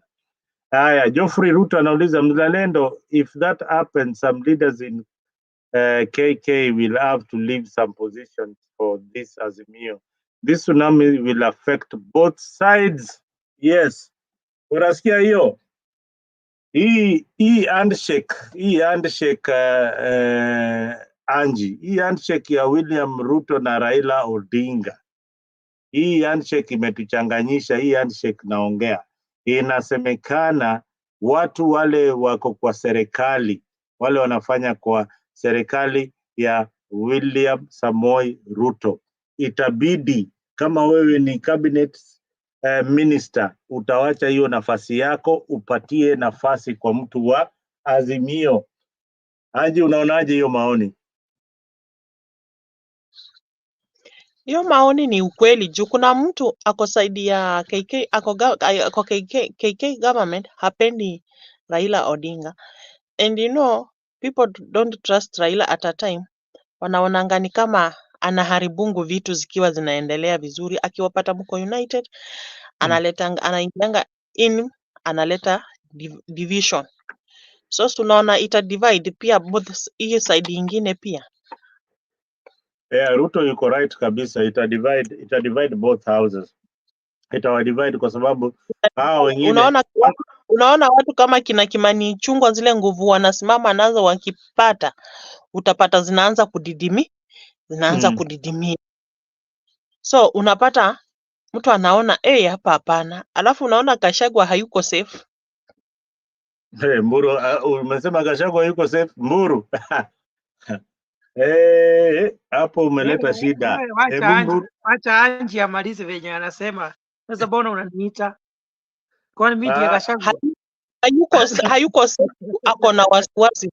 Huyu mzee anakuja na nini? Yeye unajua from the word go hajawahi mpenda. Hajawahi kutaka karibu. Unaona? Sasa hataki. Ako katika hizo hali za heka. Huyu mzee atakuja na hii handshake ikuwe kama ya Uhuru na Ruto the last time. Hiyo ndo maswali anajiuliza. Anji, nina swali moja Mburu, kabla uingie. Nataka kuuliza Anji swali, wacha niulize. Anji, kuna kitu sikuelewa. Ni nani hapendi nani? Nani hajaipenda nani? Sikuelewa hapo. Nimesema venye Ruto amesema hii handshake it will affect both sides, KK and Azimio. Nikasema ni ukweli. Tuanzie kwa Gachagua, hakutaka handshake ifanyike. Most of KK MPs CSS hawakutaka juu wanajua Raila akiingia kwa handshake vile waliona ya Uhuru na Ruto, pia hii itafanya nini? Itakuwa na the same effect juu ni the same person. Si mtu mwingine, ni huyo tu. So kuna heka. Hata Gachagua ako na heka ndani mwake. Anajiuliza, huyu mzee atakuja kututenganisha ama atakuja kutuunganisha? Ako pale. Anangojea aone ni nini kinaendelea. And the moment it will affect both sides, the moment pia kura za Central zitakuwa divided. Haya, Mburu. Mimi nasema hivi ile saikolojia kidogo ambayo nimesoma huwa naangalia the people's behaviors in the event of provocation. What is Gachagua capable of doing? Gachagua ukiangalia siasa zake ni mtu ambaye ameishi katika uongozi chini ya mamlaka. What will happen? Gachagua atanyenyekea pale kwa Ruto na atanyenyekea kwa baba kwa sababu ni mtu ambaye anapenda uongozi. Kama kuna mtu Kenya anaenjoy hata kama hatapata kiti ingine, is the deputy president of Kenya. He is proud of his position. He is happy of his position and he is somebody who is very clever na kujifanya kama haelewi mambo. So for him to be able to work with William Ruto and Raila Odinga, Gachagua, watu hawajaielewa Gachagua. Watu huwa wanamjudge basing on his outburst. But ukimwangalia kwa undani utakuta ya kwamba ni mtu ambaye moyo wake hauna mambo hayo yote yenye huwa watu wanadhani ni mtu wa hasira na vita. Ataongea kwa ukali sana kwa uwaja. Lakini wakati Raila anaenda State House, nani huwa anamraki pale kwa mlango? Wakati Raila anaenda kwa mikutano hii ya Environmental Summit, nani alikuwa anaenda kuraki Raila Odinga? Hayo ni mambo ambayo watu huwa hawaangalii. Gachagua anaongea kwa kishindo kuonyesha watu wa Central ya kwamba mimi ndiye ninawapigania. lakini kama kuna kitu yeye anapenda ni uongozi, ni ile kiti amekalia, na atafanya vyovyote vile ili William Ruto amsustain hata 2027, na utaona atawaki vizuri sana na Raila Odinga hata kuliko vyenye unaona William Ruto alikataa kabisa kuwork na Raila Odinga wakati aliletwa kwa serikali. Na this one you prove me wrong.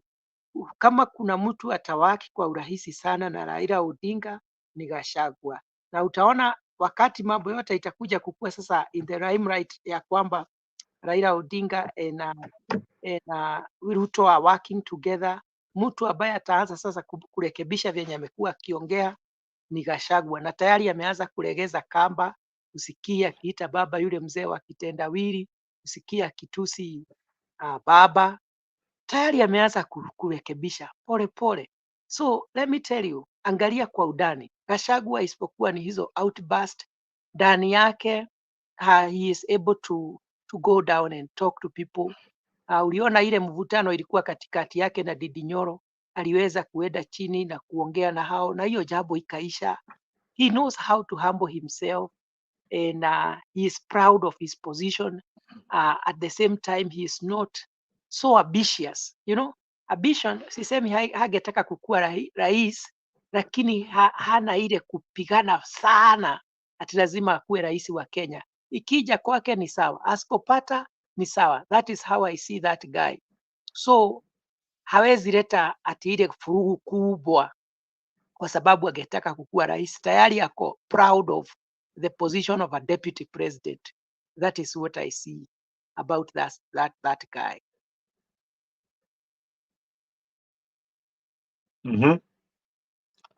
Mzalendo, compare ambition ya Ruto na Gachagua. Hakuna ambition vyenye Ruto alikuwa na ambition ya kukua president. Do you see the same vigor in Gachagua? It is not there. There is no comparison. I think Ruto has made Gachagua very comfortable in a comfort zone where he feels that this man will not betray me. And again, I think Gachagua has become this man who feels like anything can happen in politics. He knows so much can happen. Maybe I'll not be the presidential candidate for UDA in 2032. So be it. So I think what he's trying to do mostly, as I see him, is trying to ensure that he's consolidated the support of Mount Kenya people and make sure that these people are in his in his back. So Gachagua has done that very, very successfully. And I give him credit for that because he's looking for a way of consolidating that vote before 2027. But by and large, he's not seen as a national unifying figure like his boss. He's seen as a tribal leader of the Kikuyu community. So he needs to do something about that. Hebu nikuambie kitu mzalendo ambayo Wakenya hawajui. Gachagua ameingia kwa ulingo wa kisiasa, ile active politics. Wacha ile yenye alikuwa katika chini ya maji, katika akiwa PA whatever advisor wa Uhuru, akiwa na Moi kule chini chini. Ameingia katika active politics ambazo huwa zinafanya mtu ajulikane in the politics of when was the last general election? 2017, 2018. Mimi kujua Gachagua nimemjua kitu hapo hivyo 2019, 2020 hapo ndipo nimekuja kujua Gachagua, na nilimuona akifanya interview kwa Citizen. Sikuwa namjua, na hebu imagine mtu ambaye amesimama mara ya kwanza na aliweza kung'ang'ana kujulikana nchi mzima, mpaka sasa ati anaweza kuwa anang'ang'ana na wale watu wamekuwa kwa siasa akuwe considered to be a deputy president. That guy given time he's likely to become a big thing in the politics of Kenya. Kama within one term amekuwa relevant in national politics, not just his hometown. I can tell you, yes, he had not consolidated the Mount Kenya votes. We didn't even know him. Mimi nilikuwa nashangaa huyu naye ni nani? But today he's the deputy president. So sometimes we adulate people because we don't know them. I can say I still don't understand who is Gachagua, because in politics you can't just know someone within 5 years. William Ruto amekuwa huko kutoka tukiwa primary school, tumekuwa tukiona William Ruto. Hawa wengine wote kina Raila Odinga hata tukiwa nursery school walikuwa tu huko. Gachagua si sahi, he is a factor when we are discussing them. That's not a guy to underestimate. We still don't know who is Gachagua. We continue to every day. Angie, maoni yako? Yes.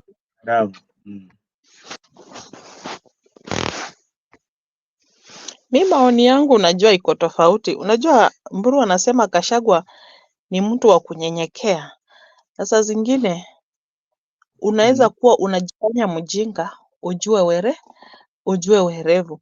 But ile shida yenye iko na Gachagua ni kuropokwa, kurusharusha maneno ovyo ovyo. Na Gachagua ni mtu mwenye mimi venye ninamsoma kutoka juu mpaka ndani. Ni ule mtu mwenye akikushikia grudge, Gachagua hawezi achilia rahisi. Angekuwa kuachilia grudge, Gachagua na Uhuru wangekuwa wanaongeleshana. Lakini yeye ni mtu wa kuweka machungu, na siasa itakangi kuweka machungu. Siasa ni kitu, ni kama maombi. Maombi itakangi uweke machungu. Maombi inataka unasamee, unaachilia, unasahau. Unasamee, unaachilia, unasahau. You know? But alafu Kenya politics sometimes it's very challenging. Mtu anaweza kukufunika akili, anakupumbaza, na the other side anakucheza. So you never know. So you have to be awake all the time. Geoffrey Ruto anasema don't underestimate Riggy G. He could be the next president. What he needs is 100% votes from Central Kenya, and the Rift Valley will vote for him in large number. Hawa ni watu wa Rift Valley wanasema watapatia Riggy G kura, bora tu a consolidate. Hiyo ndio nilikuwa najaribu kuambia. Underestimate ati haizi kuwa president. Unaona? To be a president he can be. Atu underestimate, but Kenya politics pia inataka umaarufu wake na inataka ukue awake in your minds. Ukilala kidogo unachezwa. Siasa za Kenya hazijulikanangi. Nobody, wakati watu walikuwa wanaenda maandamano, hakuna mtu alijua baba ataingia handshake. Ungeambia mtu baba ataingia handshake, ungegongwa mawe uso.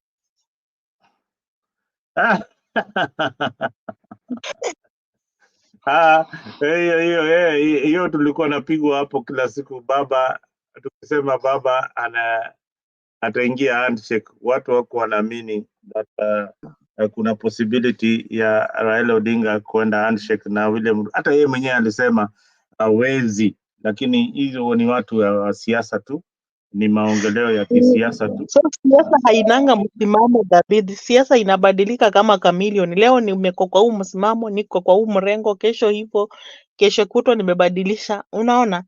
So siasa ni mchezo.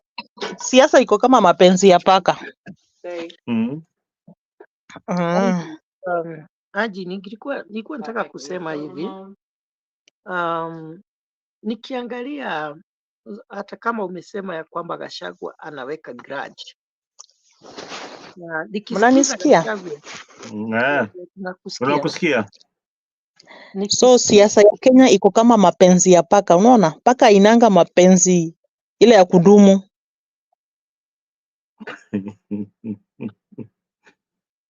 Hiyo ndio siasa ya Kenya. Paka ina mapenzi ya kudumu. Mburu. Hebu ingia hapo. Nilikuwa nasema hivi kwanza tuangalie kama just a minute, Ramon. I'm coming. I'm not staying no later. Not one in one minute more. Oh, we're not doing that. Nilikuwa nataka kusema hivi, tuangalie Gachagua kwa undani kama kwa kweli ni mtu ambaye ako na grudge.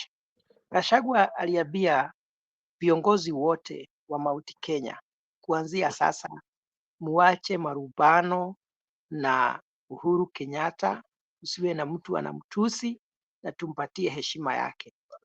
Huyu Uhuru Kenyatta ni yule ambaye alikuwa anamtumia polisi, wanamshika, wanamfungia. Gachagua mpaka alikuwa anafungiwa kwa cage kama ya umbwa. Sijui kama mliona kwenye alikuwa anafungiwa. Ni mtu alifanya mambo mabaya sana. Gachagua ni mtu ambaye mzalendo, mtu atume polisi wa kuharass mpaka harassment mpaka wanakutoa nguo mbele ya wafanyikazi wako na watoto wako na bibi yako. I mean, it was that bad. It was that bad. Na huyu mtu anasema maana tumeshapata uongozi, huyu alikuwa rais wetu, tusimtusi tena, tusipigane na yeye, tuachane na yeye. Huyu Uhuru Kenyatta ndiye alifuata mpaka akahakikisha ya kwamba pesa ya Gachagua ilikuwa frozen, biashara zake zingine zilikuwa mpaka zimefungwa, na amesema hayo yote nimeyaweka kando, heshimu Uhuru Kenyatta, tuachane na marumbano na yeye. Kweli huyo ni mtu wa grudge? Mimi mtu anitoe guo mbele ya watu alafu hata nikiwa But mchungaji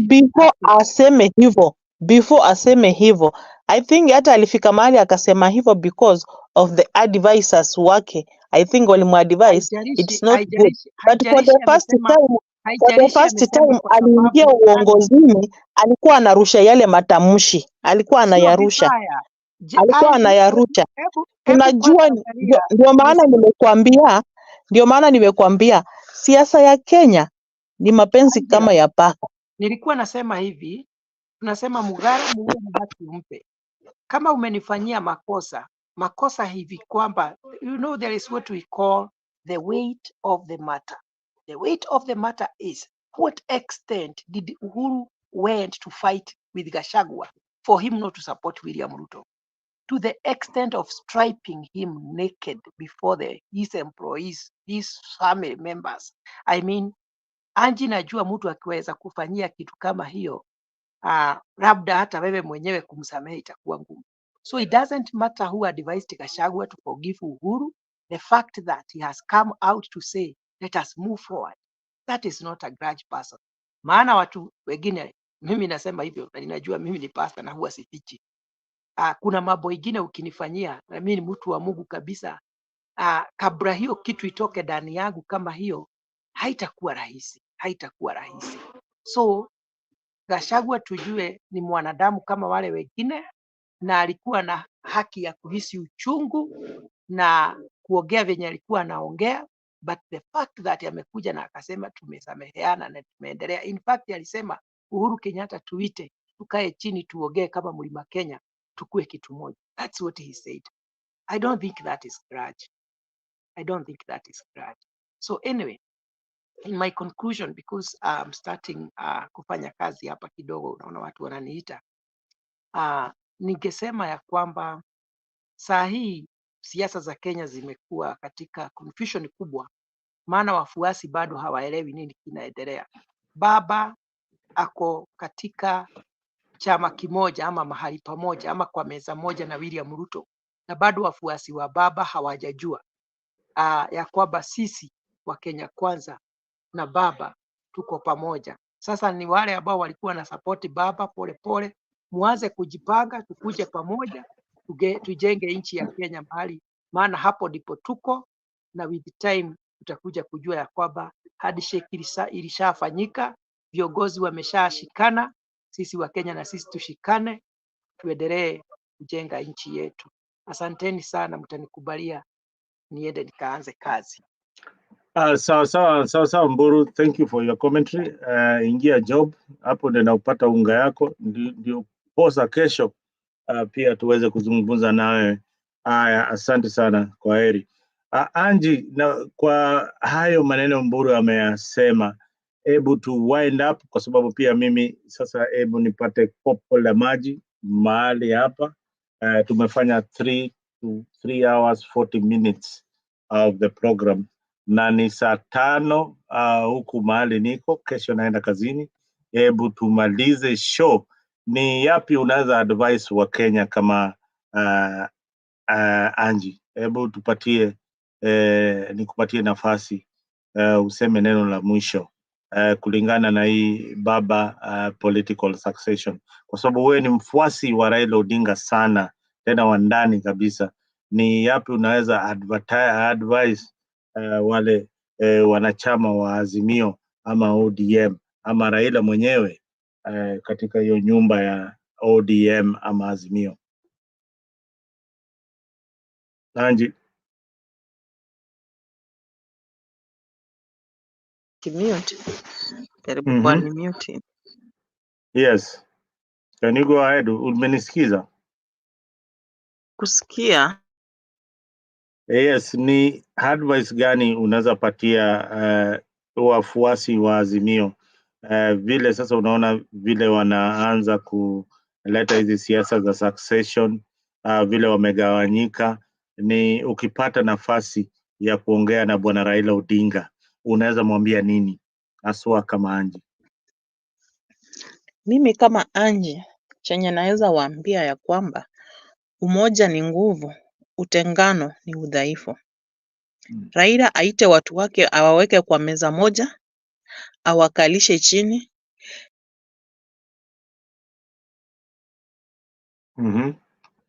Awaite, awakalishe chini. Wasaidia. Endelea, ulikuwa umepotea kidogo. Tule tumadharau hatutawasaidia. Unaona? Nikiona naona hafai, mimi ndio nafaa. Wapendane, wawe kitu kimoja, wa come up with a very strong team yenye itawapa mwongozo, yenye itavutia watu, yenye itafanya nini, itasimama, itangaze msimamo dhabiti. Si timu yenye itafika mahali iregee. Kusimama urais sio rahisi vile. Ni kitu tunahitaji kazi kufanya, na waangalie, wasichague tu mtu juu wamechagua. Like Njoho, mi Njoho bado hatoshi. Hatoshi kabisa. Bado hatoshi. Babu Owino, wacha nikuambie, unaona Njoho na Babu Owino hawaelewani. Njoho kuna kitu alifanya, akafanya maagents wa ODM tukalala njaa kwa mapolling stations. Hiyo wakati mwingine same thing alirudia.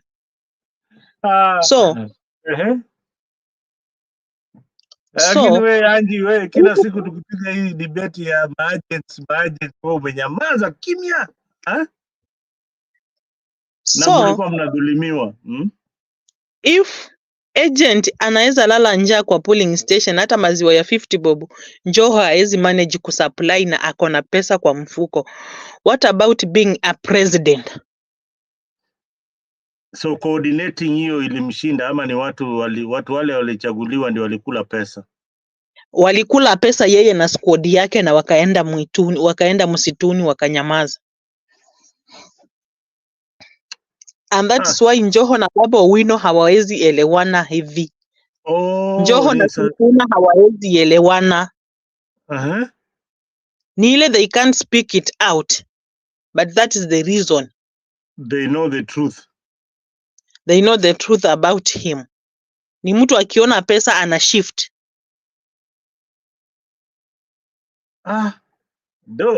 Hiyo ni maneno. That's a topic for another day.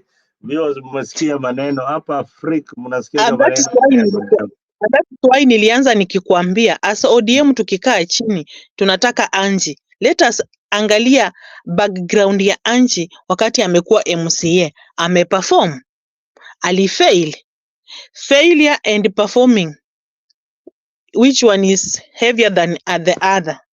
Si tuangalie tu ati mtu ana sauti, ana maneno matamu. Tuangalie vitendo kwa undani. amenyoa ndevu vizuri sana, ni handsome. Amenyoa ndevu vizuri, ana sura mzuri, anaongea vizuri. Hiyo haitatusaidia. Wacha tuangalie mtu wa kutupigania, mtu wa kujua mtu uko mahali fulani. Mimi nimekuwa agent wa baba na nika give up nowadays. Utakaje kwa polling station uko Hiyo ni njaa? mara ya Hiyo pili, hiyo pesa ni mara ya hautawahi pili. kuiona. He? Anji, wacha nikwambie, mimi kitu ile inanikasirisha kabisa, na hii iko kwa moyo wangu, na sitawahi wasamea nyinyi watu wa baba. Baba alikuwa na nafasi ya kuwa rais wa Kenya, haki ya Mungu, akatapika kwa sahani, Sasa those are akatapika kwa sahani. angalie ule mtu mwenye akiona wevu ya pesa anachanganyikiwa, ile focus alikuwa naye anaachana nayo, anakuwa ako tu hajielewi juu ameona pesa. Focus. Sasa ndio nakwambiaga Like, kila siku watu wale walifanya baba anguke katika kiti, sio watu wale wako kuwa wanampatia support, ni watu wale walikuwa hapo ndani, wale wa karibu kwa na baba, wale wamekaa nao kwa meza. Those are the greatest enemies of Raila Amolo Odinga. Those people that he surrounds himself with. And that is why sometimes unaona mimi husema people that surrounds Raila ndo watu wenye hawananga strategy ya kusonga. Hawana. Hata saizi unaangalia hakuna strategy ile wako nayo, ni ile kitabu wanacheza ya kila siku ni lamentation. If Orengo could have been, yani ule mtu ako na strategy ya kusonga, Orengo could have stepped in Baba's feet, lakini unaona Orengo anakuwa defeated na Babu Owino. Maana Babu Owino, by the way, unajua yeye ndio MP mwingine mwenye ana perform kabisa ujinga tu na unaona Babu ile kitu anafanya ni kulingana na background yake, anaelewa shida iko wapi. Unaona? Ndio Babu Owino, unajua ukisemanga no ni no, yes ni yes, habadikangi. Angalia huyu mwingine, huyu umemwita Orengo, amekuwa kwa bunge, aliingia kwa bunge kama sijui uko na 20 ngapi years, 20 something. Ni hata kama sijazaliwa. 20 something years, can you imagine? Na huko kwake Siaya, oh my God, the working constitution has got nothing to show. Aya, kama mtu kama Orengo hawakumtaka kabisa. But nguvu za baba ndio zilifanya Orengo akuwe pale penye ako. Angalia mtu kama Engineer Gumbo, ule angesaidia wananchi wa Siaya, wanamwacha kwa sababu siasa za baba. Wangechagua Engineer Gumbo, watu wale walikuwa na support Engineer Gumbo, pengine wale wengi kushinda watu wale walikuwa na support Orengo. Na hivyo ndio kulikuwa, siasa ilichezwa tu kwa ground, but Orengo watu wake walikuwa wamemkataa kabisa, walikuwa wamesema hatumutaki na hatumutaki yeye, tunamuonanga kotini. So I thought, sijui kama amerekebisha. You can't compare James Orengo with Gladys Wanga. Those two people, you can't compare them. Wacha nikwambie sasa, ile Gladys Wanga is somebody who is focused. Anataka kufanya kitu. Gladys Wanga, this is the truth now that umemention, hiyo ni mali mimi natoka. Gladys Wanga yeye ni kama Raila. Ako na idea, lakini watu wale wako na yeye karibu hawawezi execute ile kitu anataka. Hawana ufunuo wa kusonga, hawana maono ya kusonga. Sasa shida ya Gladys ni hiyo, hakuna maendeleo. Ukimwona hivyo, hizo vitu wanafanya ni ile vitu anafikiria kwa akili na anataka kuzifanya, lakini kuziimplement zero. Inakuwa ni shida. Inakuwa ni zero. Sasa yeye tunasemaga anapaka rangi ukuta. Anapaka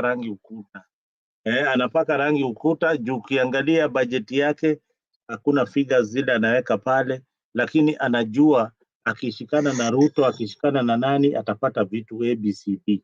So hiyo ndio siasa yake ile namfanya nyinyi mkimuona pale ameenda kwa media ndio itaangazia mambo yangu vizuri, atakuwa pale. Unaona watu wale wajui kama Blake pale mimi natoka kule, ndakuambia I look at the books za Homa Bay County, I look at what they do, and nimeangalia budget yake. This is somebody I will share with you budget ya Homa Bay. Each and mimi mahali natoka wanasema umetengeneza hii, hakuna, zero development, zero, lakini pesa zimeshakuliwa, zimeenda. Hiyo ndio shida tuko nayo, tunajiuanga sisi wenyewe. Ninaambia Wakenya, naambia watu wenye wako kwa Azimio, if kuna anybody anaweza nisikiza, focus on the future, jenga mbele, waja kukata njia. Watu wache njia za mkato, tuache tamaa za ulimwengu. Ukitengeneza utakula zaidi kushinda venye unaweka tamaa mbele. Hii tamaa ndio inafanya sasa. Saa hii mimi umesikia nimekwambia nini? I support ODM, but nimekwambia sijaona mtu kweli. Naambia Blake hapo ati aliniambia ati Gladys launch hey Blake, hebu tuambie hii factory iko wapi na ni wapi Nyanza kuna avocado apart from Kisii, na Kisii si county yake. Hebu niambie hiyo avocado iko wapi Luo Nyanza?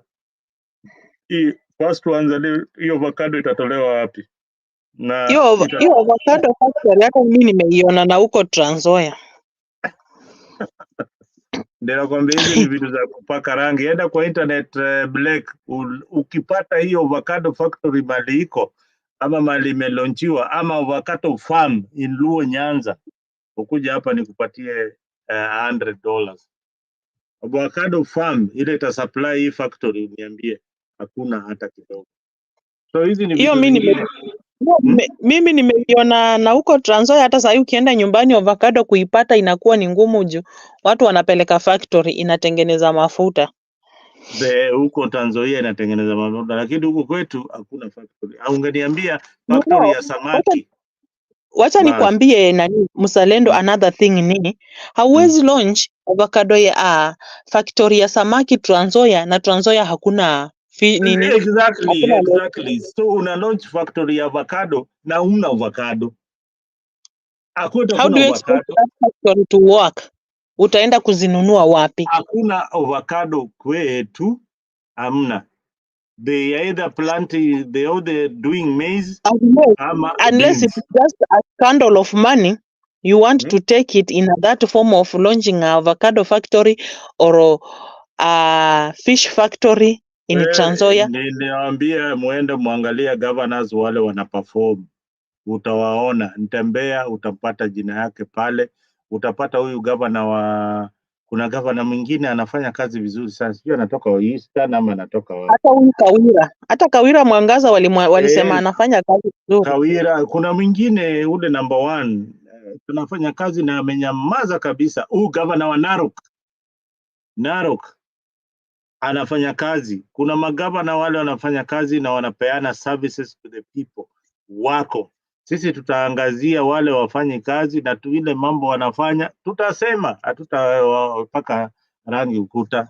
Ukisema unajua ile tena shida tunapata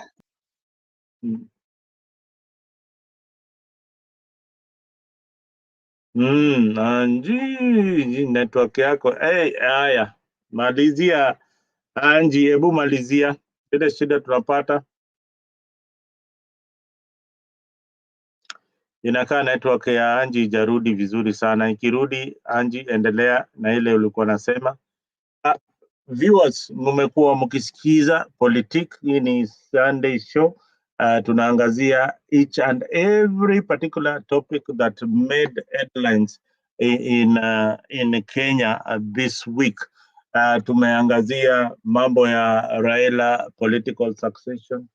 Tukaguzia mambo ya Haiti. Blake alikuwa hapa kitambo akapotea, but mambo ya Haiti tutarudi tena maybe leo jioni tuiangazie kabisa kwa undani, ni faida gani Kenya inapata katika hii uhusiano ya na UN na Marekani katika kuongoza hizi troops za kwenda pale Haiti. ni kitu mzuri ama ni jambo lile litafaidi wale maaskari ama ni maiti ndio tunarudi kuzika wakipelekwa kule Haiti. Wacha tutaangazia hizo mambo yote kesho. Naomba tuondoke saa hii. Nimeshukuru sana wale wamekuwa kwa comment section. I want to say thank you very much. Thank you Blake for being part and parcel of Africa. Asante sana. Geoffrey Ruto, you never disappoint. Those questions should come many questions so that we are able to tackle them properly. Blake, asante sana. Nenda pale Homa Bay utafute hizo avocado. Leo jioni uje uniambie kama umepata soko la avocado pale kule Homa Bay.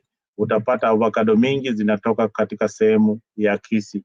Hiyo ndio maana devolution tunataka kuangazia sana, tuangalie vitu zile wanafaa wafanye kwa wananchi na zile wanafaa waachie kaunti zingine zifanye zile ziko na uwezo wa kusupply. Kama biashara ya samaki, hatutaki kuona factory ya samaki Kisii na Kisii hawana samaki. Tunataka kuona factory ya samaki pale Homa Bay, ndio kule kuna samaki. Tunataka kuona factory ya samaki Trans Nzoia, tunataka kuona factory ya samaki kule Kisumu. Hiyo ndio yale ningeweza kuwasema kwa ya leo. Otherwise, thank you very much viewers who have been there. Angie, are you there? Uambia watu kwa heri. Kama huko, I'll tell. Niko pale, nimewaambia kwa heri, tupatane masaa zingine.